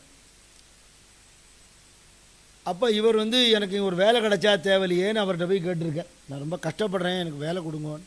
என்ன வேலை சொன்னாலும் செய்வேன். இங்கே ஒன்றும் வேலையே இல்லைப்பா, மெட்ராஸில் ஸ்டூடியோ கட்டுவேன், நீ என்னை கான்டாக்ட் பண்ண, உனக்கு அப்புறமா வேலை தரேன்னுட்டேன். கிளம்பி போயிட்டார். எப்போ கட்ட போகிறேன்னு கேட்க முடியுமா அவரை? கேட்க முடியாது. சரி, ஏதோ கட்டிடுவார், நமக்கு ஒரு வேலை கிடைக்கும். ஆனால் கஷ்டம்னா அப்படி ஒரு கஷ்டம் ஆற்று நிலைமை. யார்கிட்டயோ கொஞ்சம் காசு திரட்டிண்டு கிளம்பி சென்னைக்கு வந்துட்டு ஆன்வர்டு ஜர்னிக்கு தான் பணம், ரிட்டர்ன் ஜர்னிக்கு காசு கிடையாது. எவன் வேலை கிடச்சிருங்கிற நம்பிக்கை தான். வந்து இறங்கிவிட்டார். வடபழனி வந்து கேட்டு வந்துவிட்டார். முருகன்கிட்ட ரொம்ப ஈடுபாடு. முருகனை போய் தரிசனம் பண்ணினார். சைட் ஃபார் ஏவிஎம் ஸ்டூடியோஸ்ன்னு ஒரு போர்டு மட்டும் இருக்குது. கட்டவும் இல்லை, ஒன்றும் இல்லை, யாரையுமே தெரியாது. நம்ம திருப்பி போக முடியாது, ஊருக்கு போகிறது கையில் காசு இல்லை, பசி பிராணம் போகிறது. செட்டியார் வருவாரான்னு, அது எப்போ வருவார்ப்பா தெரியாதுங்கிறான் வாட்ச்மேன். செத்த கழிச்சு வந்துட்டார். ஐயா நான் மாதிரி கேட்டேனே தேவகோட்டையில் உனக்கு அறிவு இருக்கான்னு கேட்டார். ஸ்டூடியோவே கட்டலை, இங்கே வந்து வேலை கொடுங்க, நான் எங்கே போவேன், போப்பா கிளம்பி ஊருக்கு போகணும் விட்டார். காசு இருக்கான்னு கேட்கல, பசிக்கிறது. கால் போன போக்கில் அப்படியே நடந்தார். டிகே பட்டம்மாள்னு போட்டிருந்தது ஒரு இடத்துல, அந்த அம்மாவோட வீடு. நேரம் உள்ளே போயிட்டார். அந்த அம்மாவுக்கு இவர் யாருன்னே தெரியாது. இவர் கச்சேரி கேட்டிருக்கார் தேவகோட்டையில். அதனால் அங்கே போயிட்டு யாருப்பா என்ன வேணும்னு கேட்டிருக்கான். தேவகோட்டம்மா என்ன வேணும்ப்பா, எங்கள் ஊரில் நீங்கள் வந்து கச்சேரி பண்ணிருக்காள். அப்படியா, நான் எல்லா ஊருக்கும் தான் போயிருக்கேன், உனக்கு என்ன வேணும்? அம்மா பசிக்கிறதுமா. ஐயோ பா ஓகே அப்படி சொல்லி இலை போட்டு அவளே பரிமாறி இருக்கா. அப்படி இருந்திருக்கா. அடுத்த வேலைக்கு என்ன பண்ணுறது தெரியாது. அப்புறம் முருகனை போய் வேண்டி கேட்டு அழுது, அப்புறம் வாகினி ஸ்டூடியோவில் வேலை கிடச்சி, அப்படி ஒரு மாதிரி ஸ்ட்ரகிளிங் லைஃப். இந்த கஷ்டத்தோட கஷ்டமாக வாழ்க்கையை நடத்த முடியாமல் சிரமப்பட்டு இருந்தார். அப்புறம் ஒரு ஏழை குடும்பத்துலேருந்து ஒரு பொண்ணை கல்யாணம் பண்ணிக்கிற ஒரு விஷயம் நல்லபடியாக நடந்தது. ஏதோ இருக்கிற வருமானத்தை வச்சுன்னு சமாளிச்சுட்டு இருக்கார். 1ஆம் தேதிக்கு 31ஆம் தேதிக்கு மேட்ச் பண்ண முடியல, அப்படி ஒரு கஷ்டம். அந்த நேரத்தில் சம்ஸ்கிருத காலேஜுக்கு பெரியவா வந்திருக்கா. யாரோ சொன்னால் கஷ்டப்படுறேன்னு புலம்புறியேப்பா, கோவிலில் போய் சாமிகிட்ட கஷ்டம்னு சொல்கிறோம், சுவாமி கேட்குறார், சுவாமி பதில் கூட சொல்கிறார், நமக்கு அது கேட்காது. ஆனால் பேசுகிற தெய்வமாக ஒருத்தர் வந்திருக்கார், கண்கண்ட தெய்வமாக பிரத்யட்சமாக ஒருத்தர் இருக்கார். அவர் போய் பாரு, அவர் அனுகிரகம் கிடச்சிடுத்துனா அவன் கஷ்டம் எல்லாம் தீரும்னு சொன்னாலாம். போயிருக்கார். கூட்டமான கூட்டம், அப்படி ஒரு கூட்டம். சம்ஸ்கிருத காலேஜில் பெரியவா எல்லாம் பெரிய பெரிய மனுஷாலாம் வந்திருக்கா. பெரிய வைபவமாக நடந்திருக்கு அந்த காலத்தில். தெய்வத்திற்குள்ள இருக்க நிறைய லெக்சர்ஸ் எல்லாம் அங்கே பெரியவா பேசினது தான். தமிழ்நாட்டில் 50களோட கடைசி 60லலாம் நாஸ்திகவாதம் தலைவிரிச்சு ஆடின போது பெரியவாளோட அவதாரம் வந்து அத்தனை பேரையும் ஒன்றுமில்லாமல் பண்ணினார். ஆமாம், வைதிக தர்மத்தை திருப்பி ஸ்தாபனம் பண்ணி, பிராமண துவேஷம் இருந்த காலத்தில் ஆன்மீகத்தை பரப்பி காட்டினார். ஒரு செக்யூரிட்டி ஃபோர்ஸ் கூட இல்லாமல் தபசை வச்சுண்டு இவர் கூட்டத்தில் நிற்கிறார். ஒரு சாதாரண அழுக்கு சட்டை, ஒரு வேஷ்டி, எதுவும் ஒரு பழம் வாங்கிட்டு போகிறது கூட சக்தி கிடையாது. அப்படி நிற்கிறார். மனசில் பெரியவாளே உங்களோட அனுகிரகம் கிடைக்கணும், உங்களை தரிசனம் பண்ண முடியணும், என் கட்டமெல்லாம் தீரணும்னு வேண்டிக்கிறார். சரணம் சங்கர குருவே, இது தருணம் கருணை புரிவாய் குருவே, ஜகத்குருவே சரணம் சங்கர குருவே, பரமதயா நிதியே ஜகத்குருவே, பரம பாவன பதமே கதியருள சரணம் சங்கர குருவே. அறியாம இருள் மூடி அருள் வழி மறைத்திட, அந்தகன் போல் வீணில் அலைந்து திரிந்தேனே, வரியனுக்கு உயர்நிதி வழங்குதல் போல் என்னை வாவென்று அழைத்து அருள் அமுதளித்தீரே, சரணம் சங்கர குருவே. மனசுக்குள்ள பிரார்த்தனை. இந்த மனுஷாலெல்லாம் தாண்டி நம்ம எங்கே போகிறது? பூஜை முடிச்சுட்டு சிரசு மேலே அப்படி மாலையை போட்டுண்டு, ஏன் சிரசில் பெரியவா மாலை போட்டுக்கிறான்னு நிறைய பேர் தெரியுமான்னு தெரியல. சிரசில் தான் குரு சரணம் இருக்குது. அதனால் சிரசில் மாலை போட்டுட்டா என் குருவோட சரணத்துக்கு நான் பூஜை பண்ணுறேன்னு அர்த்தம். பெரியவாவோட நிறைய ஃபோட்டோஸில் நீங்கள் பார்க்கலாம். தபோவனத்தை சுவாமி தலைமையில் வாழைப்பழ சீப்பு வச்சுன்னு உட்காந்துருப்பார். அப்படி ஒரு ஃபோட்டோ இருக்குது. யாராவது ஏதாவது கொடுத்தா கூட வாங்கி இப்படி வச்சுன்னு இப்படி கொடுப்பார் சுவாமி. ஏன்னா என் குருவுக்கு கொடுத்துட்டு உனக்கு தரேன்னு அர்த்தம். குருவோட இடம் தான். அப்படி தலையில் புஷ்பத்தோட பழத்தோடு வரா. பூஜை முடிச்சுட்டு அப்படி வந்தால் பரமேஸ்வரனே கைலாசபதியே வந்தாப்பில் அப்படி தக தக தக தகன்னு ஜொலிக்கிறார். எல்லாரும் தரிசனம் பண்ணுறதுக்கு நிற்கிறா. அப்படி கூட்டத்தை அப்படி பார்க்குற. அப்படி கூப்பிட்டார். அந்த திக்கில் இருக்கிறவா எல்லாரும் முந்திக்கிறா. நம்மளா இருக்குமோ, யார் இந்த பிரசாதம் கொடுக்க போகிறார், யாருக்குன்னு தெரியல. ராமபத்ர சர்மா மாப்பிள்ளை அப்படின்னார். அது இவர் ஒருத்தர் தான். ஆனால் இவரே முன்னாடி போய் நின்னார். இந்த பழத்தை எடுத்து கொடுத்தார். அன்னிலேருந்து வாழ்க்கையில் கஷ்டங்கள்லாம் விலக ஆரம்பிச்சது. மனசுக்குள்ளே உருகி எழுதத்துக்கு பிரசாதம் கொடுத்து அந்த வறுமை கொஞ்சம் கொஞ்சமாக விலகி தெய்வ பக்தி அதிகமாகி குடும்பத்தில் இருக்கிற கஷ்டங்கள்லாம் தீர்ந்து குடும்பத்தோடு சத்சங்கம் பண்ணுற மாதிரியான ஒரு நிலைமை வந்து நாம சங்கீர்த்தனத்தில் திருப்புகழ் பஜனையில் சம்பிரதாய பஜனைலாம் ரொம்ப ஈடுபாடு வந்து நினச்சா பெரியவாளை போய் பார்க்கறது. அதுக்கப்புறம் என்னன்னா ஞானானந்த மண்டலியோட தொடர்பு ஏற்பட்டது. ஞானானந்த சுவாமிகள் தபோவனம் பெரியவாட்டு ஈடுபாடு வந்தது. அவர் எந்த கோவிலுக்கு போனாலும் என்ன பண்ணார், கபாலீஸ்வரர் கோவிலோ கேசவ பெருமாள் கோவிலோ அவருக்கு தெரிஞ்சது ஒரே ஒரு மந்திரம் தான், ஞானானந்தா காஞ்சி பெரியவாளே என்பார். அது ஒன்று தான் தெரியும் அவருக்கு. அவருக்கு தெரிஞ்ச ஒரே தெய்வம் தான் இது, ஞானானந்த சுவாமி காஞ்சி பெரியவாளும் ஒன்றா இருக்குது அப்படிங்கிற ஒரு பாவனை. அதுக்கப்புறம் ஒரு ஹோட்டல் அசோகாவில் வேலை பார்த்துட்டு இருந்தார், அக்கௌண்ட்ஸ் டிபார்ட்மெண்ட்டில். பசங்க வளர்ந்து பெரியவாளாண்டிருக்க 2 பிள்ளைகள், 4 குழந்தை பிறந்து 2 போயிடுத்து, 2 தான் இருக்குது. அவளுக்கு உபநயனம் பண்ணி வைக்கணுங்கிற எண்ணம். பூணல் போட்டு வைக்கிறதுக்கு கூட வசதி இல்லை, ரொம்ப கஷ்டமான, அதாவது அஷ்ட தரித்திரத்துலேருந்து இப்போ கொஞ்சம் கரையேறி இருக்குது. பூணல் போட்டு வைக்கிறதுக்கு சௌகரியம் இல்லை. அன்றைக்கி திருப்பதியிலேருந்து ஒருத்தர் அங்கே ஹோட்டலுக்கு தங்கறதுக்கு வந்திருக்கார். இவர் அக்கௌண்ட்ஸ் டிபார்ட்மெண்ட்லேருந்து இப்படி போகிறார் கிளம்பி. வேற ஒருத்தர் இவரை பார்த்துட்டு, அட திருப்பதி இங்கே வாப்பா அப்படின்னு ஒன்று இருப்பாரு. திருப்பதின்னு ஒரு பேரா, இது என்ன அது அப்படிங்கிறார். அவர் வந்து அவனு, உங்கள் பேர் என்ன? என் பேர் வெங்கட்ராமன் பேர். திருப்பதின்னு ஆற்றுல கூப்பிட்டு அதே பேராக எடுத்து, நான் திருப்பதியிலேருந்து தான் வரேன், பெருமாளுடைய க்ஷேத்திரத்தோட பேர் சொன்னால் ரொம்ப சந்தோஷமாக எடுத்து. நீங்கள் என்ன பண்ணுறீங்கன்னா, அக்கௌண்ட்ஸில் கிளார்க்காக இருக்கேன். குழந்தைகள் இருக்காளா? இருக்கா. பிள்ளையா பொண்ணா? 2 பசங்க. பூணல் போட்டாச்சா? போடலை. ஏன்? வசதி இல்லை, அவ்வளோதானே. தேதி தீர்மானம் பண்ணுங்க, பத்திரிகை அடிங்கோ, திருப்பதிக்கு வந்துருங்கோ, எல்லா செலவையும் நான் ஏற்றுன்னு பூணல் போட்டு வைக்கிறேன். அவருக்கு தெரிஞ்சதெல்லாம் பெரியவா அனுகிரகம் தான் சொல்லிட்டு இருப்பார். இப்போ பார்த்தாலும் பெரியவா கிருப்பேம்பர். பத்திரிகைலாம் அடிச்சுட்டா. நங்கநல்லூரில் ஸ்டேட் பேங்க் காலனியில் அவரோட அக்கா இருந்தா. அவாத்தில் சுமங்கலி பிரார்த்தனை பண்ணிவிட்டு இவா குடும்பத்தோடு கிளம்பி திருப்பதிக்கு போகிறா. திருப்பதியில் பூணல் போட போகிறா குழந்தைகளுக்கு. பத்திரிகை, முதல் பத்திரிகை யாருக்கு கொடுக்கணும்? மகாபிரிவாளை கொடுக்கணும், அவரோட அனுகிரகம் வாங்கிக்கணும். அதுக்காக இவர் கிளம்பி காஞ்சிபுரம் போயிட்டார். வைப்பு பசங்கள்கிட்ட சொல்லியிருந்தார். அவருடைய தாயார், திருப்பதி வெங்கட்ராமரோட தாயார், அந்த காலத்து மொட்டைப்பாட்டி, வயசானவா. அவளால் திருப்பதி ட்ராவல் பண்ண முடியாதுங்கிறதுனால மாமியார் ஆற்றுல விட சொல்லிட்டார். அம்மாவை விட்டுட்டு திருவல்லிக்கணியில் ஆற்றுல விட்டுட்டு நம்மளாம் போயிட்டு வந்து அப்புறம் கூப்பிட்டுக்கலான்னு. இவா திருப்பதி கிளம்புறதுக்கு, இவர் காஞ்சிபுரம் போகிறதுக்கு ஒரு வாரம் முன்னாடியே கொண்டா இந்த பாட்டி அங்கே விட்டுட்டா.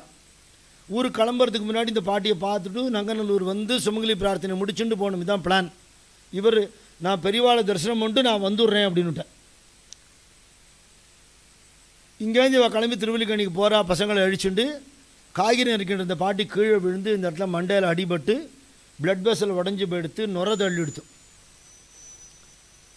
உடனே டாக்டர் எல்லாம் கூப்பிட்டா எந்த டாக்டரும் வரமாட்டேன்னுட்டா. பேஷண்ட்டை அழிச்சுன்னு வாங்குங்கிறா. அழிச்சுன்னு வர நிலைமையே இல்லை. உடனே எல்லா இடமும் அலைஞ்ச ஒரே ஒரு ஐயங்கார் டாக்டர் ராஜகோபால்னு பேர், நான் வரேன்னார்.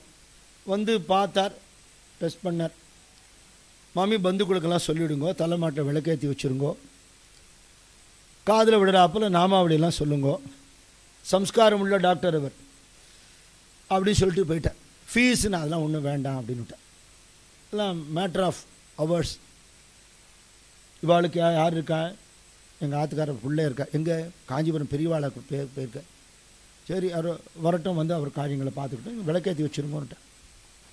பசங்களை கூப்பிட்டு அம்மா சொன்னால் நேராக நங்கநல்லூர் அத்தையாத்துக்கு போய்ட்டு சுமங்கலி பிரார்த்தனையை கேன்சல் பண்ணிவிடுங்க, நடக்க முடியாது, நம்ம பூனலுக்கு திருப்பதிக்கு போக முடியாது, மேற்கொண்டு என்ன பண்ணணுமோ பண்ணணும், பாட்டி இப்படி ஆயிட்டாளே. தலைமாட்டில் தீபம் ஏற்றி வச்சுட்டு ஸ்லோகம் எல்லாம் சொல்லிட்டு இருக்கான். காமாட்சின்னு சொல்லும்போது பாட்டி வந்து உட்காந்துட்டான். இங்கே இவர் போய் பத்திரிகை எடுத்து வைக்கிறார். காஞ்சிபுரத்தில் பெரியவா குங்குமத்தை அடுத்து அது மேலே போட்டு இப்படின்னுட்டான். இந்த பசங்க அங்கேருந்து அத்தையாட்ட சொல்லி, அத்தை சுமங்கலி பிரார்த்தனை கிடையாது, பாட்டி உங்கள் அம்மா போயின்னு இருக்கா இப்போ அப்படின்னோட குய்யோ முறையோன்னு அத்தை கத்திண்டு எல்லோரும் பஸ்ஸு பிடிச்சி 18C பஸ்ஸு, அந்த காலத்து பஸ் பிடிச்சி வந்து பார்த்தா வாசல் நேரம் காலை நீட்டின்னு காப்பி குடிச்சுட்டு இருக்கா பாட்டி. என்ன ஆச்சுன்னா எனக்கு தெரியல, என்னமோ காய்கறி நறுக்கிட்டு இருந்தேன், கீழே விழுந்துவிட்டேன், காமாட்சி காமாட்சின்னு எழுந்து உட்காந்துனுட்டேங்கிறான். அந்த மொமெண்ட்டில் தான் பெரியவா அந்த இடத்துல குங்குமத்தை போட்டிருக்கான். நின்று போக வேண்டிய பூனலை நடத்தி வச்சுட்டான். அப்புறம் அனுஷ்டானம் பண்ணணுங்கிற ஒரு புத்தியும் கொடுத்து, இதெல்லாம் தெரிஞ்சுக்கணும் எல்லாரும். பூனல் போட்டுட்டு அதோடு மறந்துடப்படாது. 6 மாதத்துக்கு வாத்தியாரை வச்சு டியூஷன் வச்சார் அவர் பசங்களுக்கு. காதை திருகி சந்தியாவனம் சொல்லி தருவார் வாத்தியார். அதனால் அப்படி பண்ணதான் அந்த அனுஷ்டான பலம் சேர்ந்து போயிடுது. அதுக்கப்புறம் வாழ்க்கையில் பல நிலைகள் எல்லாத்துலேயும் மேன்மையாகவே பெரியவா அனுகிரகத்தில், தபோவன சுவாமி அனுகிரகத்தில் நன்னா இருந்துட்டு இருந்தா. அவருக்கு கடைசி காலம் வந்துடுத்து. ராயப்பேட்டை ஆஸ்பத்திரியில் அட்மிட் பண்ணியிருக்கா.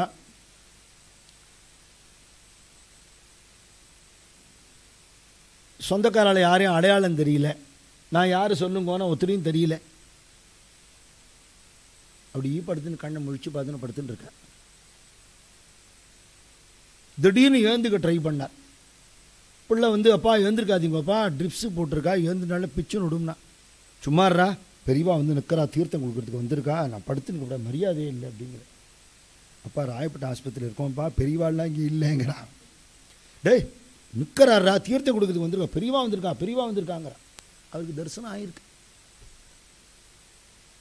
அப்புறம் நாராயணான்னு சொன்னார், படுத்துட்டார், அப்படியே போயிட்டார். வியாச பௌர்ணமி அன்னைக்கு போயிட்டார். நிலையில்லாத ஒரு வாழ்க்கையிலேருந்து ஆரம்பித்து வாழ்க்கையில் கொஞ்சம் கொஞ்சமாக படிப்படியாக மேலே வசத்தி நின்று போக வேண்டிய உபநயனத்தையும் நடத்தி வச்சு கடைசி காலத்தில் படுக்கையிலே வந்து தரிசனமும் கொடுத்து பெரியவா காப்பாற்றினார். வேறு யாரும் இல்லை, எங்கள் அப்பா தான். அது எங்களோட பூனை தான் நின்று போக வேண்டிய பூனலை பெரியவா நடத்தி வச்சா.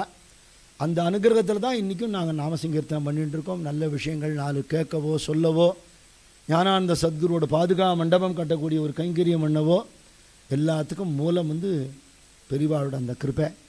அப்பாட்ட நான் சொல்லுவேன், ஏப்பா ஞானானந்தா காஞ்சி பெரியவாளேன்னு சொல்கிறாளே, உங்களுக்கு 2 பேரில் யார் குருன்னு கேட்பேன். பெரியவா தான் எனக்கு குரு அப்படிம்பார். அப்போ சுவாமி யாருமே, அவர் எங்கள் அப்பாடா அப்படிம்பார். ஞானானந்த சுவாமி எனக்கு அப்பா, பெரியவா தான் எனக்கு குரும்பார். அந்த ஒரு திருப்தி இருந்ததுனால பகவான் வந்து ஆஸ்பத்திரியில் வந்து தீர்த்தம் கொடுத்தவருக்கு நாராயண நாமத்தோட மோட்சம் கொடுத்தார். பிரத்யட்சமாக நடந்த ஒரு சரித்திரம். அது மாதிரி எத்தனையோ குடும்பங்களில் குருவை உற்ற துணையாக நம்புறவாளுக்கு குரு என்றைக்கும் கூட இருந்து காப்பாற்றுவார். எந்த குருவை ஆசிரியிக்கிறோமோ, ஆனால் யாரையாவது குருன்னு ஏமாந்து விடப்படாது. அந்த குருடும் குருடும் குருடாட்டம் ஆடி குருடும் குருடும் குழி விழுமாறேங்கிறாரு, அப்படி ஆகிடப்படாது. யாருக்கு வந்து லௌகீக பற்று இல்லையோ, யார் பிரம்மனிஷ்டாளாக இருக்காளோ, யார் ஜனங்களோட க்ஷேமத்துக்காகவே உழைக்கிறாளோ, பரம தியாகியாக இருக்காளோ, அவள் தான் பிரம்மஞானிகள். அவளை சரணாகதி பண்ணினால் ஒழிய சாதாரணமாக போஸ் கொடுக்குறவா பின்னாடியெல்லாம் போனோம்னா நம்ம காணாத போயிடுவோம். அப்படி ஒப்புயர்வில்லாத ஒரு மகாத்மா, ஒரு ஜெகத்குரு மகாபிரிவா. சந்திரசேகர பாரதி சுவாமிகளுக்கும் மகாபிரிவாளுக்கும் இருந்த ஒத்துமையை பற்றி கூட நான் ஒரு பிரவச்சனம் பண்ணியிருக்கேன். பாரதியும் சரஸ்வதியும்னு ஒரு பிரவச்சனம் பாண்டரங்கன் கோவிலில் பண்ணேன். ராகணபதி அண்ணா எழுதியிருக்கார். இவா 2 பேருக்குள்ள எப்படி ஒரு பிரேமை இருந்ததுன்னு எழுதியிருக்கார். எல்லா சம்பிரதாயத்தை சேர்ந்தவாளுக்கும் பெரியவாள்கிட்ட அபேதமான ஒரு புத்தி இருந்திருக்கு. அகோபில மடம் ஜீயர்லேருந்து ஆரம்பித்து புத்த பிக்ஷுக்கள்லாம் கூட ஒரு பர்மாலேருந்து யாரோ வந்து பௌத்த மதத்தை சேர்ந்து புத்தராகவே தரிசனம் கொடுத்துருக்கா பெரியவா. சம்பிரதாயம் வேறையாக இருந்தாலும் யார் எப்படி பாவிக்கிறாளோ, அவர் பெருமாளாக பார்த்தவா உண்டு, அம்பாளாக பார்த்தவா உண்டு, பரமேஸ்வரனாக பார்த்தவா உண்டு. அப்படி யார் எப்படி பாவிக்கிறாளோ அப்படி தரிசனம் கொடுக்கக்கூடிய பூர்ணமான ஒரு பிரம்மஸ்வரூபம். நமக்கு பரம பாக்கியத்தினாலே நம்ம ஊருக்கு பெரியவா அப்படி சரணாலயம்ங்கிற இடத்துல வந்து ஏற்படுத்தின்னு உட்காந்து யாரெல்லாம் வராளோ அவ்வளோ பேருக்கும் நான் சரணாகதி கொடுக்குறேன் அப்படின்னு சொல்லி பெரியவா அனுகிரகம் பண்ணுறா. சிவராமகிருஷ்ணன் இருந்து ஞானானந்த சுவாமியை பற்றி தபோவன பெரியவாளை பற்றி எழுதுறத சொல்கிறார். ராமராவது சரணம்னு சொன்னால் காப்பாற்றுவேன்னு சொல்கிறார். விபீஷனுக்கு சரணாதி கொடுக்கும்போது சொல்லாதவாளையும் காப்பாற்றுறவர் யாருன்னா குரு அப்படிங்கிறார். நீ சொல்லாட்டாலும் பரவாயில்ல, உள்ளே வந்துட்டியோ இல்லையோ, என்னோட பார்வை மேலே பட்டுடுத்து உன்னை நான் காப்பாற்றியே தீருவேன் அப்படின்னு வாழ்க்கையில் எவ்வளோ நெறி தவறி போனவா நாஸ்திகவாதிகள், கம்யூனிசத்தில் இருந்தவா, பாபமே பண்ணிட்டு இருந்தவா, எத்தனையோ பேரை டிரான்ஸ்ஃபார்ம் பண்ணி அவளுக்கு உயர்ந்த ஒரு வாழ்க்கையை கொடுத்து இன்னைக்கு விநாயகர்லேருந்து ஆஞ்சநேயர், ஐயப்பன் வரல இருக்கிற தேவதா மூர்த்திகளில் டெய்டீஸில் ஒத்தராதான் பெரியவா இன்னைக்கு இருக்கா. நீங்கள் பார்க்கலாம் நிறைய இடங்கள்ல அவர் ஒரு பகவத் ஸ்வரூபமாகவே சாமானிய மக்கள் வேதம்னா என்னன்னு தெரியாது, வேதாந்தம்னா தெரியாது, சம்ஸ்காரம் கிடையாது, அவள் இல்லாமல் பெரியவாளை கும்பிட்டா நமக்கு அனுகிரகம் கிடைக்குங்கிற ஒரு உறுதியோடு இருக்கா. அப்பேற்பட்ட ஒரு கருணாமூர்த்தியான சுவாமி இன்னைக்கு நம்ம சத்குருநாதரோட பாதுகாப்பு பூஜை அன்னைக்கு பெரியவாளையும் அவரையும் சேர்த்து ஸ்மரிக்கக்கூடிய ஒரு பாக்கியத்தை பெரியவா கொடுத்தார். அவருடைய பரம பக்தராக இருந்துண்டு தான் அனுபவிச்சதை எல்லாருக்கும் கிடைக்கணுங்கிற ஒரு பெருந்தன்மையோட மாமா ஜிஆர் மாமா. இதுதான் சாதுக்களோட ஒரு பெருமை. என்ன தெரியுமா? தன் வரல திருப்தி அடைய மாட்டான். யாம் பெற்ற பேரு பெருக இவ்வையகம்னு, எனக்கு கிடைச்சது ஆனந்தம் எல்லாருக்கும் கிடைக்கட்டும், அந்த குருவோட கருணை அவ்வளோ பேருக்கும் கிடைக்கட்டும் அப்படின்னு இந்த ஸ்தாபனத்தை ஏற்படுத்தி இவாளுக்கு என்ன லாபம்? ஒன்றும் இல்லை. கோவிந்தபுரத்தை ஞானானந்த பாதுகா மண்டபம் கட்டுன்னு முரளிதர சுவாமிகள் சொன்னார். அவருக்கு என்ன லாபம்? ஒன்றும் கிடையாது. அவருடைய சன்னிதானம் வந்தால் அங்கே நமஸ்காரம் பண்ணுவாளுக்கெல்லாம் மனசில் ஒரு அமைதி உண்டாகும், நம்ம பிரச்சனைகள்லாம் தீரும். கருணாமயமான குருநாதருடைய பேங்க் தான் அது. இந்த சன்னிதானங்கள்லாம் என்ன தெரியுமோ? Divine bank. அங்கே ஸ்டோர் ஆகிருக்கு தெய்வீக விஷயங்கள். நமஸ்காரம் பண்ணுறவாளுக்கு அத்தனை பேருக்கும் அனுகிரகத்தை வாரி வாரி கொடுக்குறார். அப்படி போதேந்திர சுவாமிகளுடைய கோவிந்தபுரத்தில் ஞானானந்த பாதுகா மண்டபம்னு ஏற்படுத்தி, ஞானானந்த பாதுகா மண்டபம்னு பேர், ஆனால் என்னென்ன பாதுகை இருக்குன்னா சத்குரு ஞானானந்த சுவாமியோட பாதுகை இருக்குது, ரமண பகவானோட பாதுகை இருக்குது, மகாபரிவாரோட பாதுகை இருக்குது, சிவபிரகாச ஆந்திகிரி சுவாமிகள் பாதுகை இருக்குது. இதெல்லாம் வாவா போட்டுண்ட சகுன பாதுகைகளாகவே அங்கேருந்து நித்திய பூஜை நடந்துட்டுருக்கு. நித்தியம் அங்கே வரக்கூடிய வாழ்க்கெல்லாம் அன்னதான, வஸ்திரதான, வித்யாதானங்கள்லாம் நடந்துட்டுருக்கு. இது மாதிரி பஜனை மடங்கள் தான் நிறைய வரணும் எல்லா இடத்துலையும். கோவில் நிறைய இருக்குது. கோவிலில் நம்ம புதுசாக கட்டக்கூடாது. இருக்கிற கோவிலை ஒழுங்காக பார்த்துட்டா போகிறோம். பாடல் பெற்ற ஸ்தலங்கள், திவ்ய தேசங்கள்லாம் பரிபாலனை பண்ணால் போகிறோம். பஜனை மடங்கள், இது மாதிரி சரணாலயங்கள், பாதுகா மண்டபங்கள் நிறைய வரணும். எல்லாரும் அங்கே இன்ஃபார்மலாக பஜனை பண்ணவோ, ஜபம் பண்ணவோ, அனுஷ்டானம் பண்ணவோ, சத்சங்கம் பண்ணவோ, அப்படி ஒரு இடம், ஸ்பிரிச்சுவல் சென்டர்ஸ் எல்லா இடத்துக்கும் வரணும். அப்படி மடிப்பாக்கத்தோட பாக்கியத்தினால தங்கநல்லூர் மகாபரிவா அந்த காலத்திலே காஞ்சிபுரம் மாதிரி டெம்பிள் சிட்டியாக வரணும் ஆசீர்வாதம் பண்ணிட்டா 1969. ஆமாம், அர்த்தநாரீஸ்வரர் இங்கே அள்ளிக்குளத்துக்குள்ளே இருந்தவரை ஏதோ துணி தோக்கிற கல் நினச்சிருந்தவர் பரமேஸ்வரன்னு காட்டி கொடுத்ததே பெரியவா தான். என்னென்ன அர்த்தநாரீஸ்வரர் கோவில் கிடையாது. அதே மாதிரி விக்கிரகமாக வந்துருந்த இந்த 32 ஆஞ்சநேயர் விரிசல் விட்டுடுத்தோ. ஒரே ஒரு கல்லில் பண்ணணும்னு அந்த ரமணி மாமா ஆசைப்பட்டு ராகவேந்திர சுவாமிகள் சொப்பனத்தில் சொல்லி ஆந்திராவில் இந்த இடத்துல இருக்குதுன்னு சொல்லி அப்படி எடுத்துன்னு வந்தது. விரிசல் விட்டுடுத்தோடனே வெளுத்து போயிட்டார் ரமணி அண்ணா. யாரை போய் கேட்குறது? பெரியவாட்டு தான் போய் அழுதார். பெரியவா சொன்னால் அது ஒன்றும் இல்லை, அவன் சினிமா பாட்டு கேட்டுட்டே வேலை செய்கிறான். பாவம். இப்போ ஆஞ்சநேய குளிப்பு இருக்க மாதிரி அந்த இடம் இருந்தது. அப்பெல்லாம் 30-35 வருஷத்துக்கு முன்னாடி ஒரே காடு இருட்டாக இருக்கும், மனுஷன் நடமாட்டம் இல்லை. அவன் டிரான்சிஸ்டரில் பாட்டு கேட்டுட்டு செதுக்கின்னு இருக்கான். அவருக்கு ராமநாமம் பிடிக்குமோ இல்லையோ, உள்ளூர் பாகவதாள் யாராவது இருந்தால் கூட்டின்னு போய் அவர் முகமெல்லாம் பண்ணிட்டான்னா காது கிட்ட உட்காந்து ராமநாமா சொல்ல சொல்லு, விரிசல் சேர்ந்துடும்னா பெரியவா. அப்படி போய் ராமநாமா சொன்னவாழ்ல நாங்களும் ஒருத்தர். அவர் முகம் மட்டும்தான் இருந்தது, உடம்பே ஆகலை. அப்புறம் ஆஞ்சநேயரை பிரதிஷ்டை பண்ணுற அன்றைக்கி நம்மாவது குழந்தைய பார்க்குறாப்புல இருந்தது ஆஞ்சநேயரை பார்க்குறத. அப்படி பெரியவா இந்த ராமநாம மகிமையை எஸ்டாப்ளிஷ் பண்ணினான் அந்த இடத்துல. அதே மாதிரி ஸ்ரீவித்யா ராஜராஜேஸ்வரி கோவில்னு ஸ்டேஷனுக்கு போகிற வழியில் இருக்குது. அம்பாளே பெரியவாளுக்கு குடிக்க தீர்த்தம் கொடுத்து அந்த இடத்துல அம்பாள் இருக்கிறத பெரியவா கண்டுபிடிச்சது. அப்படி நங்கநல்லூருக்கும் பெரியவாளுக்குமே நிறைய சம்பந்தம் இருக்குது. இங்கே அவரே உட்காண்டிருக்கார். அடுத்தது பிள்ளையாரும் முருகனுங்கிறாப்பில் அவரோட தம்பியரும் வரார் பின்னாடியே. சார் வந்துட்டுருக்கார், சிவன் சாரும் பின்னாடியே வரார். இப்போ அவர்கிட்ட சேர்த்து இன்னொரு பிரார்த்தனை என்ன? தபோவனம் தாத்தாக்கும் இங்கே ஒரு பாதுகா மண்டபம் கோவிந்தபுரத்தில் இருக்கா மாதிரி நங்கநல்லூரில் அமையணும். ஊருக்கு ஊர், பேட்டைக்கு பேட்டை வரணும். இந்த தினசரி வழிபாடு இன்றைக்கி வாத்தில் பண்ணினோம். அந்த பாட்டுக்கள்லாம் அப்படி இருக்கும். சுவாமி அப்படி கம்பைல் பண்ணி கொடுத்துருக்கார். அருமையான பாட்டுகள். அகஸ்தியர் கீதங்கள்லேருந்து ஆதிசங்கர ஸ்தோத்திரங்கள்லேருந்து கேட்க ஆனந்தமாக இருக்கும். நித்திய பாராயணமாக அது சுவாமியோட சன்னிதானத்தில் எல்லாம் நடக்கிறது. அது கேட்குறவாளுக்கு எல்லாருக்கும் அப்பேற்பட்ட அனுகிரகம் கிடைக்குங்கிறதுனால அது மாதிரி ஒரு பாக்கியம் இன்றைக்கி நமக்கு கிடச்சிது. அதோடைய பூர்த்தியாக பெரியவா சன்னிதானத்தில் வந்து அவருடைய பாதுகைகளையும் புஷ்பம் போட்டு அவர் அனுகிரகம் பெறத்துக்கான ஒரு பாக்கியம் கிடச்சிது. இந்த சத்சங்கத்துக்கு காரணமான எல்லாருக்கும் நான் சாஷ்டாங்க நமஸ்காரங்கள் பண்ணிக்கிறேன். ஜூலை மாதம் 19 23 வரலையும் நங்கநல்லூர் கணேஷ் மண்டலியில் நம்மளுடைய வருஷாந்திர பஜனோத்சவம் நடக்கிறது. எல்லாரும் வரலாம். 5 நாளைக்கு அமோகமாக சீதா கல்யாணம் பஜனை வரவா அவ்வளோ பேருக்கும் ஆகார வசதிகள், தினப்படி குரு பாதுகா பூஜை, தபோவன ஸ்தோத்திர பாராயணம் எல்லாம் நடக்கும். எல்லாரும் கட்டாயம் வந்து அதில் கலந்துக்கலாம். கோவிந்தபுரத்தில் பாதுகா மண்டபத்துக்கு கைங்கரியம் பண்ண விரும்புகிறவாளுக்கு அந்த பத்திரிகை கொடுப்பார், அது எல்லோரும் வாங்கிக்கோங்க. அதில் டீட்டெயில்ஸ் போட்டிருக்கு. அதில் பின்னாடி UPI கோடு இருக்குது. ஸ்கேன் பண்ணினா ஸ்ரீ குருவிட்டல் சேவா ட்ரஸ்ட்டு பேர் வரும். அதுக்கு உங்களால் முடிஞ்ச காணிக்கையை நீங்கள் அனுப்பலாம். அனுப்பிச்சுட்டு உடனே உங்களை பற்றின டீட்டெயில்ஸ் அதில் இருக்கிற ஃபோன் நம்பர்ஸுக்கு நீங்கள் ஏதாவது ஒரு நம்பருக்கு அனுப்பிச்சேன்னா உங்களுக்கு ரசீதும் குரு பிரசாதமும் அனுப்பி வைக்கப்படும்.